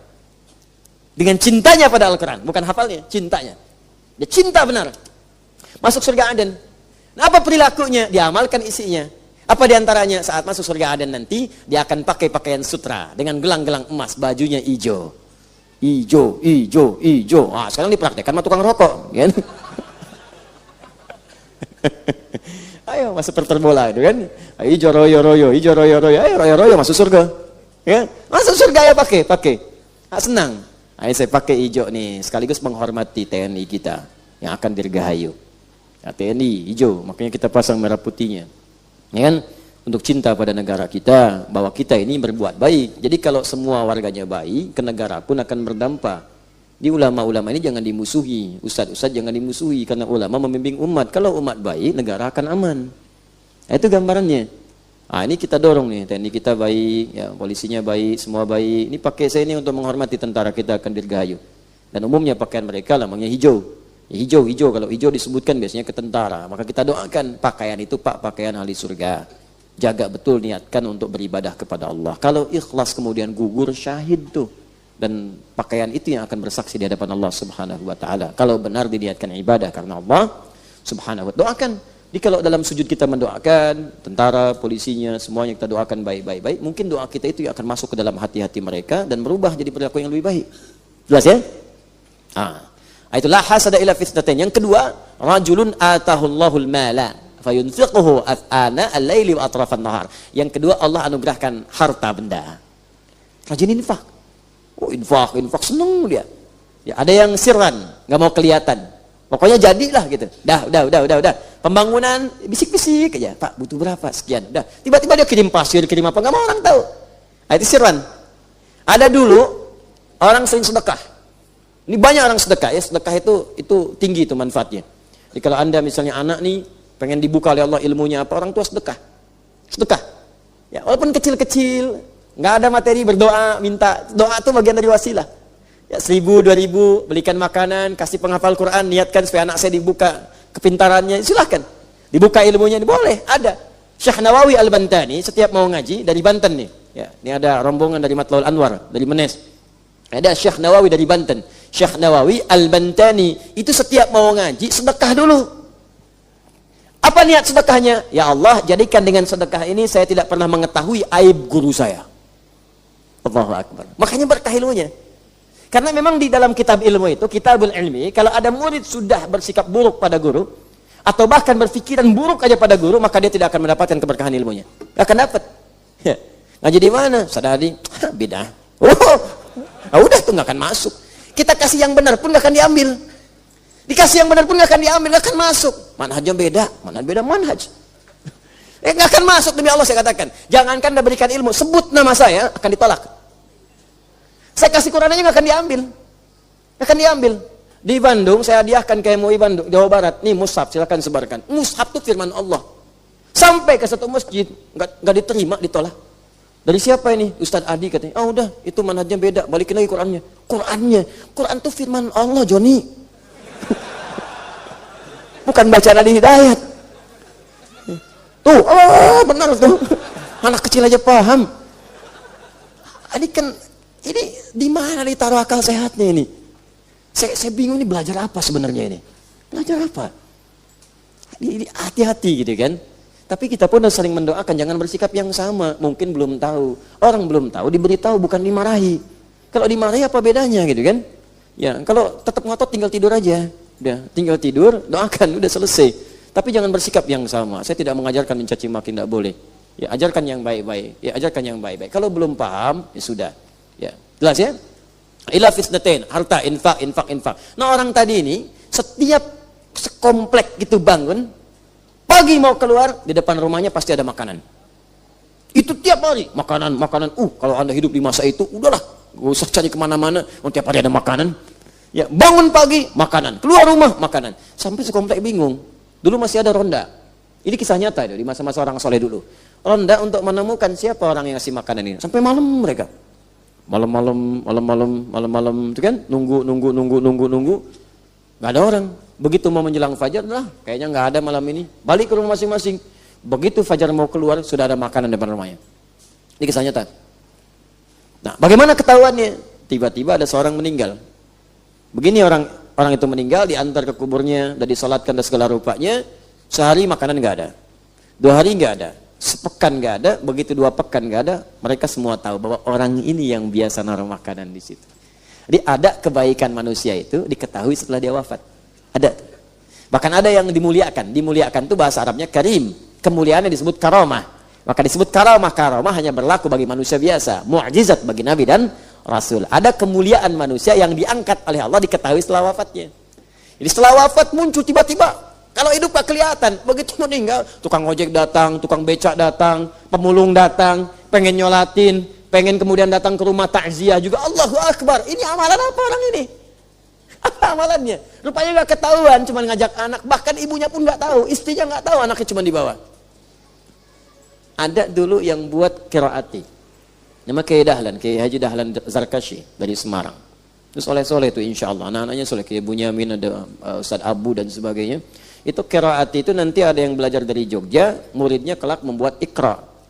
Iqra itu yang diajar ke 1, Iqra 2 itu asalnya qiraati. Nah, belakangan ada Ummi, itu juga sama, belajar dari qiraati. Itu Syekh Dahlan Zarkasi, Mbak Dahlan itu punya amalan diantaranya senang sedekah. Jadi kalau beliau lihat di majalah nih, di koran lihat nih, ada yang membutuhkan gini, itu bisa ngajak anaknya 1 ya dibawa. Isinya nggak tahu. Nah kemana kita bah? Saya nanya kan, udah ikut aja, nanti sedekah selesai, hilang. Kapan ketahuannya? Begitu meninggal datang orang-orang tuh, datang. Orang-orang itu Pak, daerah tuh banyak. Terus Anda yang tiap pekan taklim merasa jadi baik. Persaingan kita ketat teman-teman. Jadi kalau nggak dimulai dengan serius, rugi kita. Rugi. Tuh ya. Itu yang bawa kantong itu bukan ngantongin sampah tuh, kotak infak tuh. Jalan. Kadang-kadang ditawarin gitu ya. Allahu Akbar. Semoga kita dimasukkan ke surganya Allah dengan baik insyaallah. Baik. Nah, itu kalau ada yang begitu siang malam infak. Itu kita mesti merasa iri tuh. Ini anak kecil dikasih begini kita belum bisa. Ya orang bisa infak dengan harta kalaupun nggak ada dia bisa. Itu luar biasa. Saya juga kadang suka sedih itu, ada orang desa datang pulang-pulang, tiba-tiba ngasih amplop gitu kan, 100.000, ada yang 5.000, ada yang 2.000, Masya Allah berkah nih. Kemarin ada pertemuan ustad-ustad, ada ibu-ibu Pak, Bu di belakang, iya. Jadi ibu itu pensiun, tiap hari ingat meninggal aja. Maksudnya kalau saya meninggal bakal saya apa? Dia nulis buku. Hasil pensiunnya itu, tabungan dia selama ini, itu Masya Allah dibagikan ke ustad-ustad. Nitip Pak bekal dakwah. Saya ini yakin kurang amal, saya yakin kurang ilmu. Mungkin dengan nitip ke Bapak bisa bekal saya untuk pulang kepada Allah. Saya udah cukup urusan dunia Pak, insya Allah ada. Nih yang ini saya pengen berikan. Saya bilang Allahu Akbar. Kita mesti adil tuh. Yang kayak gitu ngasih, begitu kita buka, udah kita kasihkan ke ahli Quran semua. Udah berikan, supaya ngalir lagi pahalanya. Ya, jangan dipakai numpukin harta. Orang desa ngumpul ngasih 5.000, pakai beli handphone. Kumpul-kumpul nggak adil rasanya. Ya sedekahin lagi, kasih lagi, kasih lagi, kasih lagi. Itu ada di jalan kita ini. Terkenal dari Bekasi. Tuh, yang Kalimalang, kayak Haji siapa namanya? Siapa? Harus tahu, kayak Nur Ali. Kayak Nur Ali itu kalau taklim, apalagi kalau hari-hari besar, ini kotak infak itu dikumpulin, yang ngasih beliau, amplop dikumpulin oleh beliau. Ya, gimana caranya setelah itu? Dikumpulin, dipisahin. 10.000, 10.000, 5.000, 5.000, 1.000, entar habis itu. Perhatikan kata-katanya. Nih, kumpulin yang 10.000 buat madrasah sana. Nih, yang 5.000 buat yatim, fakir. 1.000 kumpulin buat janda-janda. Enggak ada yang masuk ke perut beliau. Bagi. Tuh. Banyak yang begitu tuh banyak. Kayak AR Fakhrudin, Abdul Rauf Fakhrudin. Salah satu ketua pimpinan pusat Muhammadiyah dulu. Itu Masya Allah. Wah, sampai anak yang ngekos di tempat beliau nggak tahu itu orang besar. Minta nasihat oleh presiden, kemana-mana diterima, bagus hubungannya. Dengan NU bagus, dengan masyarakat bagus, dengan luar biasa. Itu kalau dapat sesuatu nggak pernah dibawa ke rumah. Bagi lagi. Dan wafatnya dalam keadaan yang sangat sederhana. Tapi pancaran auranya sampai sekarang masih ada. Kita di mana? Duhai Anda yang mengharapkan surga. Duhai Anda pendamba surga Firdaus. Duhai yang cita-citai bersama Rasulullah. Di mana amalan kita sampai malam ini? Nah, kita renungkan lagi ya. Iyyaka na'budu wa iyyaka nasta'in. Jadi iya ya dengan tasydid. Saya kembalikan. Kita sampai jam berapa malam ini? Baik, silahkan sampai jam 11 ya. Saya 8:30 selesai. Kita ada 10 menit lagi insyaallah.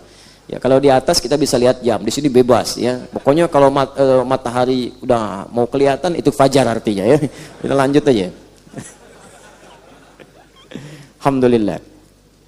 Baik. Li'anna iya dha'u syams. Ustaz, kenapa nggak boleh pakai iya? Kenapa harus tasdid iya? Karena li'anna iya, karena kata Ibnu Katsir rahimahullah, bacaan iya itu nggak pakai tasydid, maknanya dha'u syamsi, sinar matahari. Kalau iyyaka, hanya kepada engkau. Iyyaka na'budu, ya Allah kami ibadah hanya kepadamu saja, tidak kepada yang lain. Tapi kalau Anda tidak pakai tasydid, iyyaka na'budu, hei sinar matahari, kami hanya menyembahmu saja. Jauh maknanya. Jauh, awas bisa majusi nanti. Menyembah matahari, menyembah api.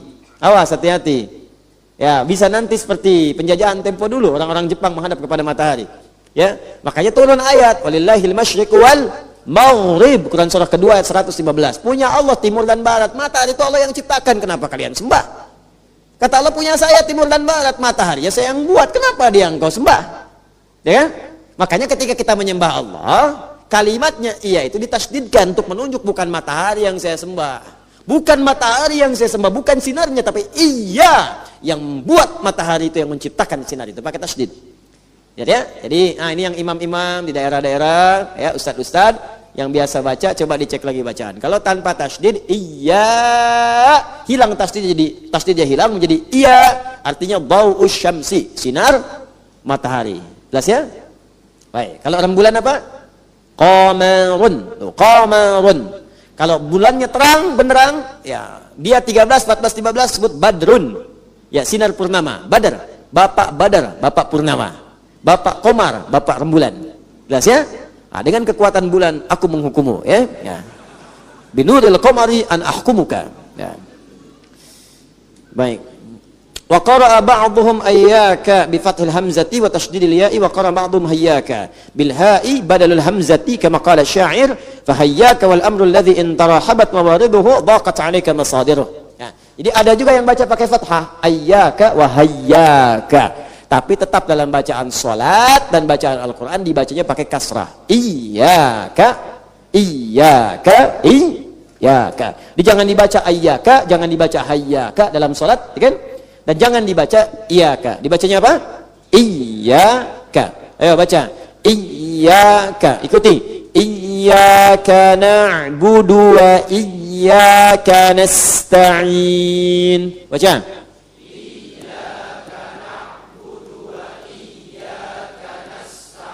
Dunya jangan panjang, pendek. Awas, orang Arab pun ada tawallud. Tawallud itu ada memanjangkan harakat yang tidak pada tempatnya. Ada. Di imam-imam qiraat itu punya kelemahan juga, ya. Yang Saudi misalnya ada tawallud sedikit, ada Yaman juga ada beda misalnya beberapa pengucapan, ya. Cuma ini suka ada agak panjang kedengaran. Iyyaka na'budu wa iyyaka nasta'in. Dunya pendek. Harakatnya pendek, ya. Kalau hafaz iyyaka na'budu wa iyyaka nasta'in. Baca. Iyyaka na'budu wa iyyaka nasta'in. Baik. Kemudian teruskan. Wa nasta'in bi fathin nuni awwalul kalimati fi qira'atil jami' siwa Yahya bin Withab wal A'mash fa innahuma kasaraha wa hiya lughatu Bani Asad wa Rabi'ah wa Bani Tamim. Ya. Nasta'in dibacanya fathah depannya. Nah, ya. Ujungnya harakatnya u kalau disambung. Iyyaka na'budu wa iyyaka nasta'in ihdinas siratal mustaqim. Kalau berhenti sukunkan. Iyyaka na'budu wa iyyaka nasta'in. Sukun. Ya, sukun karena orang Arab itu baik di Al-Qur'an di luar Al-Qur'an hum yabda'una bil harakati wa yantahuna bis sukun. Jadi mereka memulai dengan harakat, berhenti dengan sukun. Bacaan dalam bahasa Arab semua mati di akhirnya. Hidup ayu mati syahdu, itu rumus di kuantum Arabik. Hidup ayu, kalau Anda ingin belajar bahasa Arab semua harakat depannya pasti dibaca dengan ayu. Kalau bukan a fathah maka i kasrah u dhammah. Jangan takut kalau belajar bahasa Arab tuh baca aja, jangan takut salah. Depannya pokoknya harokatnya di antara satu di antara tiga. Kalau bukan a, i atau u, hidup ayu, baca harokat depan dengan ayu. Tuh, jelas ya? Ini penting nih, saking pentingnya ini susah dihapus juga tuh. Tuh. Yo, tuh. Panitia. Alhamdulillah. Hari pertama di panggung.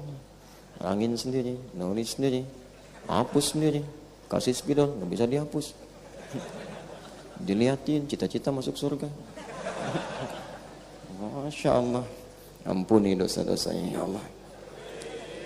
Cuman bilang amin tuh. Nah sini, lihat sini nih. Ba, ya, ta. Ba, kemudian ya, kemudian ta. Baca. Ini, lihat sini baik-baik. Lihat sini baik-baik. Ini nih, ba kan? Ba. Ini huruf awal nih. Mau apa aja, alif sampai ya lah pokoknya ya. Alif sampai ya. Pokoknya kalau di depan kalimat, baca aja cuma 3 kemungkinan. Kalau enggak, a, i pasti u. Ya. Kalau enggak, a, i pasti u. Hidup ayu, baca harakat pertama dengan hidup. Kalau enggak, a, i pasti u. Salah dikit gak apa-apa. Kalaupun harusnya ba, jadi i. Gak apa-apa, ntar orang Arab benerin. Dan mereka paham, mereka ngerti komunikasi itu yang penting dipahami. Begitu keliru, dibenarkan. Misal, kita baca dengan harakat fathah, ba. Bait misalnya kan? Bait nih, kita baca ini. Ini benar rumah. Anda baca bit tuh dan lain di bit. Dia paham rumah. Ya, Anda, tapi kan kalau kita punya feeling juga nggak mungkin buit ya. Ya, pasti dibacanya kalau nggak bakbi lah gitu kan. Nah, ujungnya matiin. Supaya nggak susah, matikan dengan sukun. Hidup ayu mati syahdu. Hidup dengan syahdu. Syahdu itu sukun. Sukun itu tenang. Maka kalau hidup, hiduplah perjuangan, meninggal dengan tenang. Ya ayat Tuhan nafsul mutmainnah. Tanda ketenangan itu sukun. Sukun itu tenang dari kata sakinah, litaskunu ilaiha. Sukun tenang. Makanya orang meninggal itu kalau belum meninggal kan mayyit pakai tasdid. Mayyitun innaka mayyitun wa innahum mayyitun. Dalilnya Quran surah 30 ayat ke-30. Mayyit, orang yang akan meninggal. Mayyit, belum meninggal. Adul mayyit. Nah, adi mayyit akan meninggal, gak usah marah. Kalau kemudian dia meninggal, datang maut namanya. Kullu nafsin dha'iqatul maut. Ini yang nyabut tasdid di sini. Tarik nafas, kullu nafsin, ambil, naikkan ke atas. Siapa yang nyabut? Malakul maut. Quran surah ke-32 ayat ke-11 paling kanan sebelah bawah. Qul yatawaffakum, katakan setiap yang hidup pasti wafat. Wafat itu dari yatawaffa. Yatawaffakum malakul mautil ladzi wukkila bikum. Akan datang malakul maut, nyabut, dia bawa maut, makanya disebut malakul maut. Apa yang dicabut? Tasydid. Makanya begitu ini dicabut, tinggal sukun begini. Kalau sudah hilang tasydidnya, maitun, sukun, maitun, berarti sudah meninggal. Kalau mayit, itu sudah meninggal. Dinaikkan ke keranda jadi jenazah. Makanya di film-film kartun dulu, ya begitu ada yang meninggal, kepalanya di atasnya dikasih sukun bulat. Ya, Dragon Ball, musuhnya Piccolo, ya, di Kamehameha, habis, belakangnya ini kan, bulat. Ya. Hafal saya, yang nulisnya Susuke Watanabe, ya tahun 97. Baca saya, nonton enggak. Ya. Saya tahu, Liverpool menang 4-3 aja saya tahu. Udah 3-0, klubnya kan enak-enak aja, jadi susu kan 1, 2, 3, orang Korea tuh. Yang orang Korea itu dulu dikalahin sama Evan Dimas. Ya waktu di Senayan, tahu saya, baca John. Coba nonton nggak? Enggak, saya nggak nonton. Tapi saya tahu Muhammad Salah terakhir ngegolin 4-3 jadinya. Ya, baca. Yang baik-baik baca, supaya kita bisa share pengetahuan kita. Yang buruk-buruk nggak usah dibaca. Ya.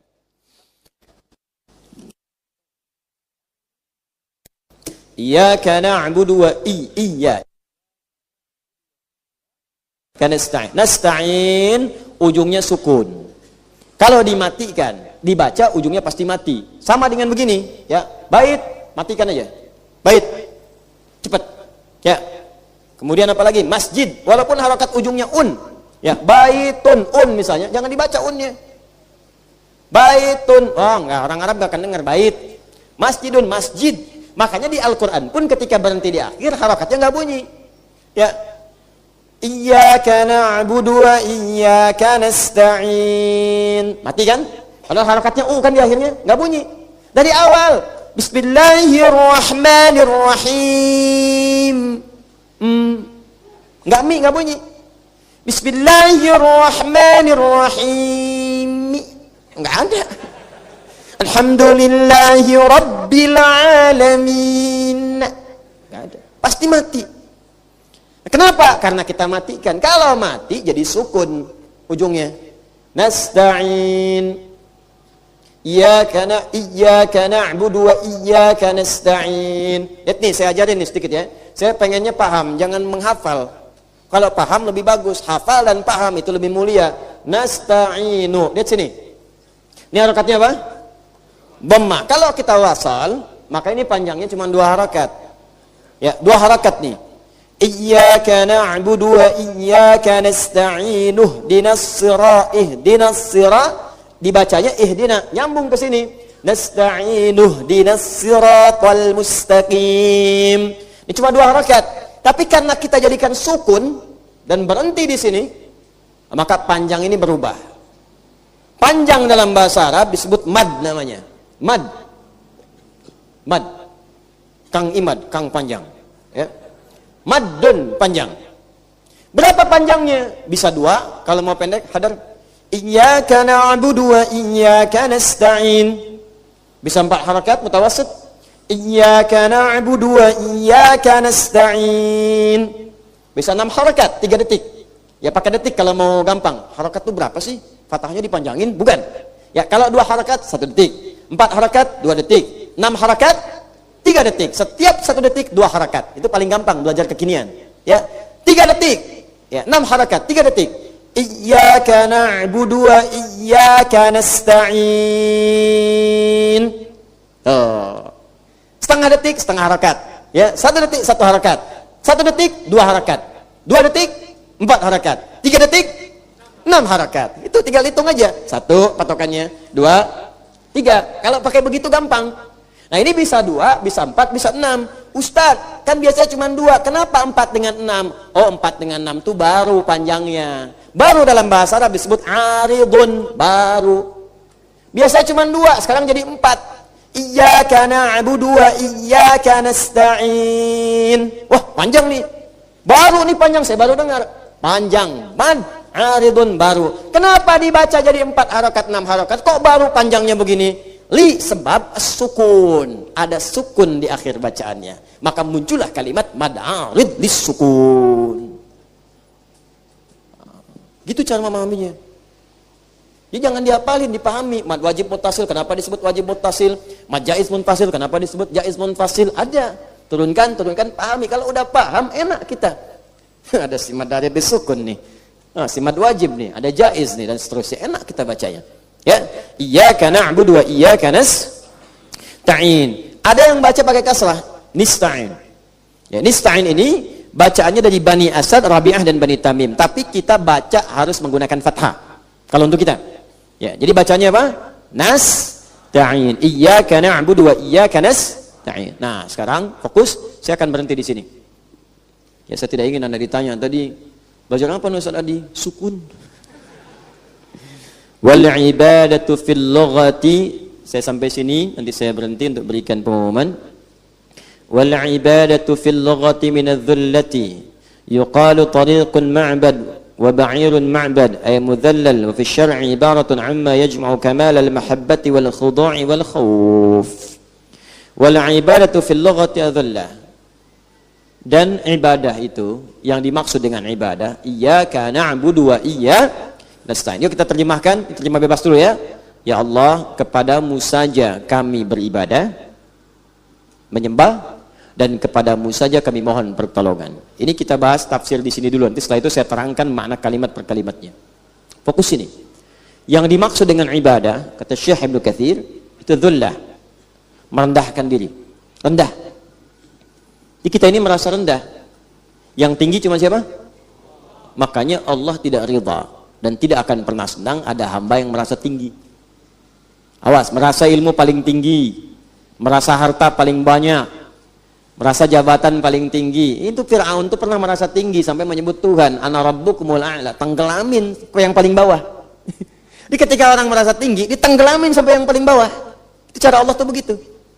Ketika ada yang merasa kaya dengan hartanya, ditenggelamin, dilipat, likuifasi sama tanah, lipat, tenggelamin sampai yang paling bawah.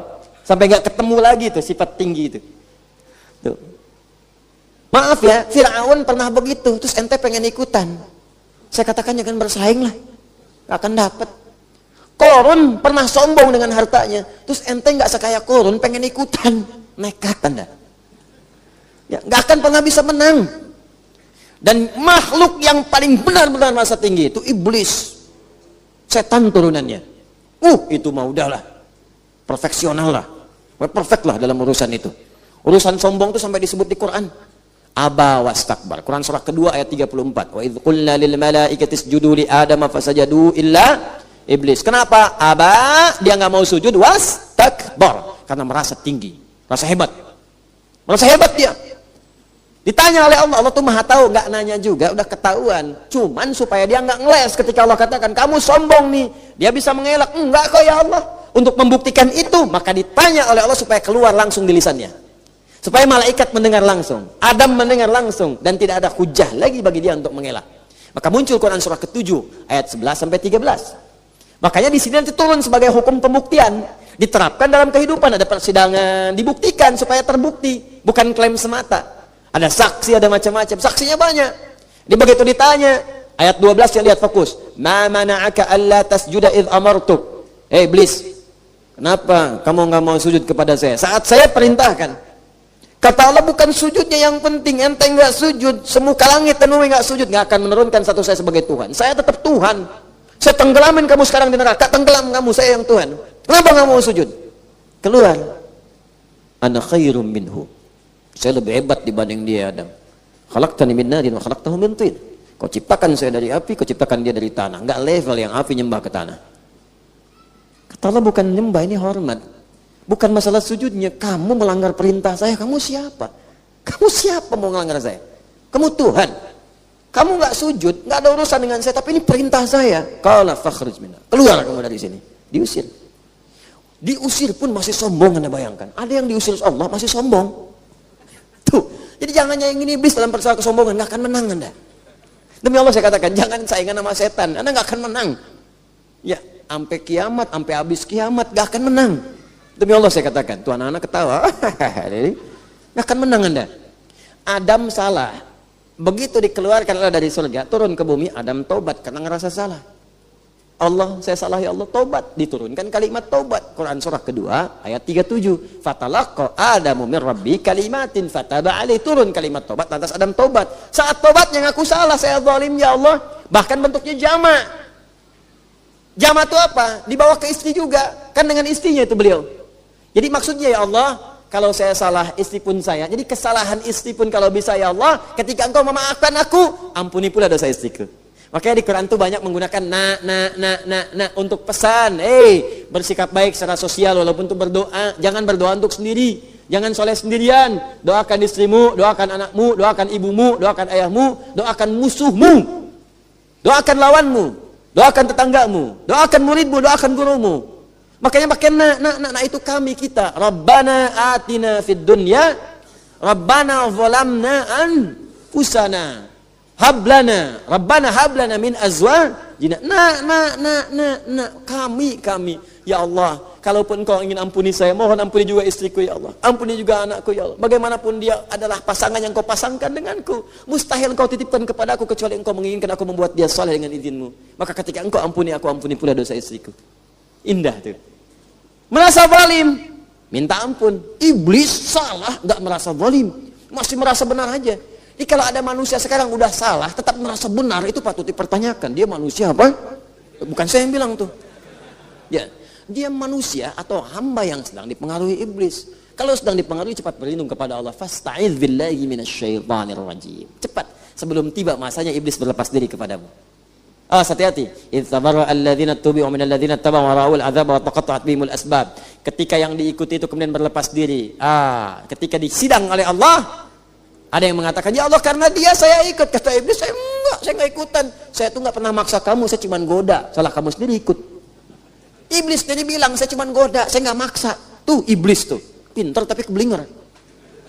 Beneran. Jadi begitu disidang di hari kiamat, dia mengelak. Istabaru alladziina tubi'u minal ladziina tabau. Ketika yang diikuti setan iblis itu berlepas diri dari yang mengikuti. Dipaksa, jangan sholat dulu, ayo kita nonton dulu, ayo kita makan ini dulu, ayo kita pesta, meninggal di situ. Yang ngajak ketika disidang, yang diajak ya protes, ya Allah, karena dia saya kemudian tidak sholat.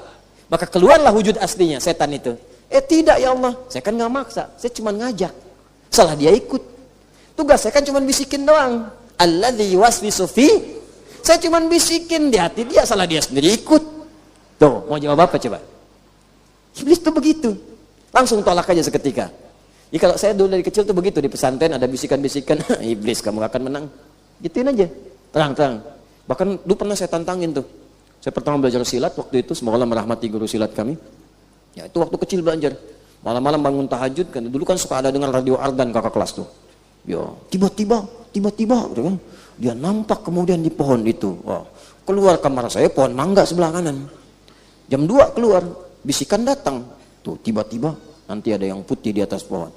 Kita baru belajar silat siangnya, keluar kalau berani, jangan bisik-bisik. Gitu caranya. Cobain deh, lah kan keluar. Beneran saya katain. Bisik-bisik Anda mau tahajud malam-malam, awas depan pintu rambut panjang, katakan, keluar kalau berani, nggak usah bisik-bisik. Keluar kalau berani, nggak akan keluar demi Allah saya katakan. Anda di sini tikap malam-malam jam 2 keluar. Tiba-tiba ada bisikan, hati-hati pohon palem depan. Rambut panjang. Awas bagian bolong minta sate 200 tusuk. Jangan bisik-bisik, keluar kalau berani. Keluar, nggak akan keluar. Gimana kalau keluar Ustaz? Lari. Kalau mau kayak Umar ya lawan. Ini ibadatul dzullah, rendah. Makanya kita dilatih merendah dalam salat, kita ucapkan Allahu Akbar, Allah yang tinggi. Jadi nggak usah merasa tinggi, punya ilmu biasa aja, di atas kita masih ada orang lain. Harta kaya, jangan dulu tinggi, punya kita itu biasa, punya orang masih di atas kita. Ya nggak usah pamer-pamer, bikin status ini itu, pamer ini, pamer itu. Orang pamer itu hartanya masih sedikit, kalau banyak nggak akan pamer. Bukan pamer. Pengusaha kelas tinggi itu biasa aja tampilannya. Coba lihat yang sekarang orang paling kaya, Bill Gates misalnya kan, tampilan biasa aja. Ya, Mark Zuckerberg cuma pakai kaos doang, jalan biasa, santai, kadang filantropis jalan. Ini kalau orang kaya baru yang nggak bisa kontrol, kadang-kadang jalan, gini pakai Ferrari, panasin malam-malam, bisikin jalan, balapan sama taksi, bayar, ngapain? Terus diupload foto, ya itu baru kaya. Karena dia upload itu yang dia punya. Ya, kita itu lebih kaya. Orang kaya itu semakin kaya nggak akan menampakkan hartanya. Ini semakin nggak kelihatan, semakin kaya. Semakin nggak kelihatan. Jadi kalau di dompet kelihatan isinya bisa dihitung. Yang di dompet nggak ada isinya, saking banyaknya nggak kehitung. Itulah gitu ya apologinya. Wah, itulah merendah. Rendah. Makanya dilatih dalam saat ruku, sujud, ya. Makanya kalau habis sholat merasa tinggi, itu ada yang kurang tepat dengan sholatnya. Habis sholat, bagus ceramah, tapi kalau menceramahin orang dalam hal keburukan, itu yang nggak bagus. Merasa benar sendiri, itu sedang tidak ibadah, karena ibadah itu dzullah. Jadi kalau udah ibadah merasa benar sendiri, merasa tinggi dibanding orang, yang lain salah semua. Tapi kalau udah begini nih, 73 golongan, umat Nabi terbagi 73 golongan, satu masuk surga, 70 dan neraka. Yang surga itu golongan saya aja, yang lain enggak. Itu bahaya. Itu paling bahaya. Ukurannya apa? Golongan Anda baru lahir kemarin, terus yang sebelum Anda neraka semua. Kelompok Anda baru dibikin kemarin, sebelum Anda neraka semua.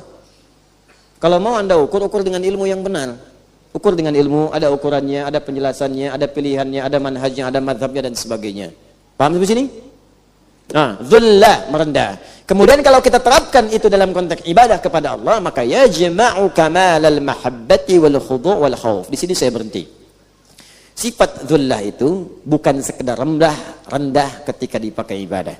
Tapi saat dipraktekkan kepada Allah, sifat rendah itu mengumpulkan 3 sifat sekaligus. 1, mahabbah, cinta. Cinta. Ini merendah itu sekaligus karena menunjukkan kecintaan kita kepada Allah Subhanahu wa taala. Makanya orang cinta dengan yang belum cinta akan beda perlakuan. Anda ketika cinta dengan pasangan, tuh rasa cinta menggebu. Sebelum Anda menikah, cinta sudah memuncak. Ya pasangan batuk aja pulang dari Kalimantan. Baru batuk dikit tuh. Baru batuk. Ya, habis menikah 3 tahun diimpus-impus belum pulang juga. Batuk pulang. Karena cintanya mengumpul. Sayang kenapa? Batuk aja. Oh enggak, kayaknya ada kenapa-napa deh. Cuma kenapa-napa? Kenapa-napa? Pesen tiket batuk doang. Hasan, sayang kenapa? Sayang kenapa? Alhamdulillah. Rahmukallah, gitu kan? Gitu. Itu begitu tuh kalau sudah mengumpul. Dan patuh, dzullah patuh, cinta itu patuh. Makanya orang-orang yang senang cinta, apa yang dicintai pasangan diikutin sayang. Sebelum menikah nggak senang kucing, ya pasangan cinta kucing, ikut cinta kucing, ya kan? Pasangan cinta ayam, ikut cinta ayam, ya kan? Ya pasangan cinta monyet ikut, ya gitulah ini. Ya. Diikutin tuh. Jadi kalau Anda benar-benar dzullah kepada Allah, mahabbah datang. Di apa yang disukai Allah, itu yang Anda sukai. Allah cinta dengan kejujuran, Anda akan jujur. Allah cinta kebersihan, Anda akan bersih. Makanya ahli ibadah itu pasti bersih. Karena itu sebelum ibadah ada taharah namanya. Ada nazafah, ada taharah. Itu beda. Nazafah bersih luarnya, taharah bersih luar dan dalamnya. Di luar kita wudu, kotoran kita bersihkan dalam hati kita. Makanya kalau orang selesai ibadahnya, mahabbahnya muncul. Apa itu mahabbah pertama? Salam. Assalamualaikum. Salam itu damai, cinta, tenang, nyaman. Assalamualaikum warahmatullah. Assalamualaikum warahmatullah. Dipraktikkan dalam hidup, ke tetangga salam, ke teman di kantor salam. Mahabbah muncul. Itu. Kemudian khudu', patuh. Kalau Anda benar hamba, patuh sama Allah. Patuh, kata Allah salat, salat. Kata Allah jujur, jujur. Ini aneh ini. Katanya hamba, tapi kehidupan sehari-hari melewati batas-batas hamba. Terakhir khauf, sifat kekhawatiran yang dalam untuk memohon rahmat Allah Subhanahu wa taala. Makanya ada ar-raja wal khauf. Raja itu permohonan kebaikan, khauf khawatir, takut ketika melanggar ketentuan Allah sehingga berharap rahmat yang sempurna dari Allah Subhanahu wa taala. Kita berhenti sampai di sini dengan menyimpulkan bahwa paparan pertama dari Syekh Ibnu Katsir rahimahullah al-Imam menyampaikan yang pertama ia menggunakan tasydid, iyyaka na'budu wa iyyaka nasta'in. Yang kedua itu nasta'in dibacanya menggunakan fathah, ujungnya sukun. Jika ada yang baca menggunakan kasrah itu dari Bani Tamim, Bani Asad di antaranya. Kemudian yang paling penting di situ ada kalimat na'budu dari makna ibadah. Ibadah artinya merendah, dzullah, dan mengumpulkan sifat mahabbah, khudu' wal khauf, mengumpulkan sifat cinta, merendahkan diri dan takut, ya takut dengan segala ketentuan Allah Subhanahu wa taala ketika kita melanggarnya. Di orang-orang yang ibadah kepada Allah, baik itu salat, baik itu puasa, baik itu baca Al-Qur'an, ciri keberhasilan ibadahnya ketika terkumpul dalam cintanya mahabbah yang ia praktekkan dalam kehidupannya. Ketika terkumpul khudu, kepatuhan kepada Allah dalam setiap aktivitasnya, dan terkumpul khauf jika dia khawatir melanggar ketentuan Allah Subhanahu wa taala. Sekarang tinggal dicek berapa tahun usia Anda. Apakah selama kita ibadah ini mahabbah sudah ada dalam diri kita, khudu terpraktekkan dalam hidup kita, dan khauf sudah menjema dalam perilaku kita. Itu poinnya. Demikian kajian Ustadz Adi Hidayat untuk hari ini. Semoga kita bisa mengambil pelajaran dari beliau.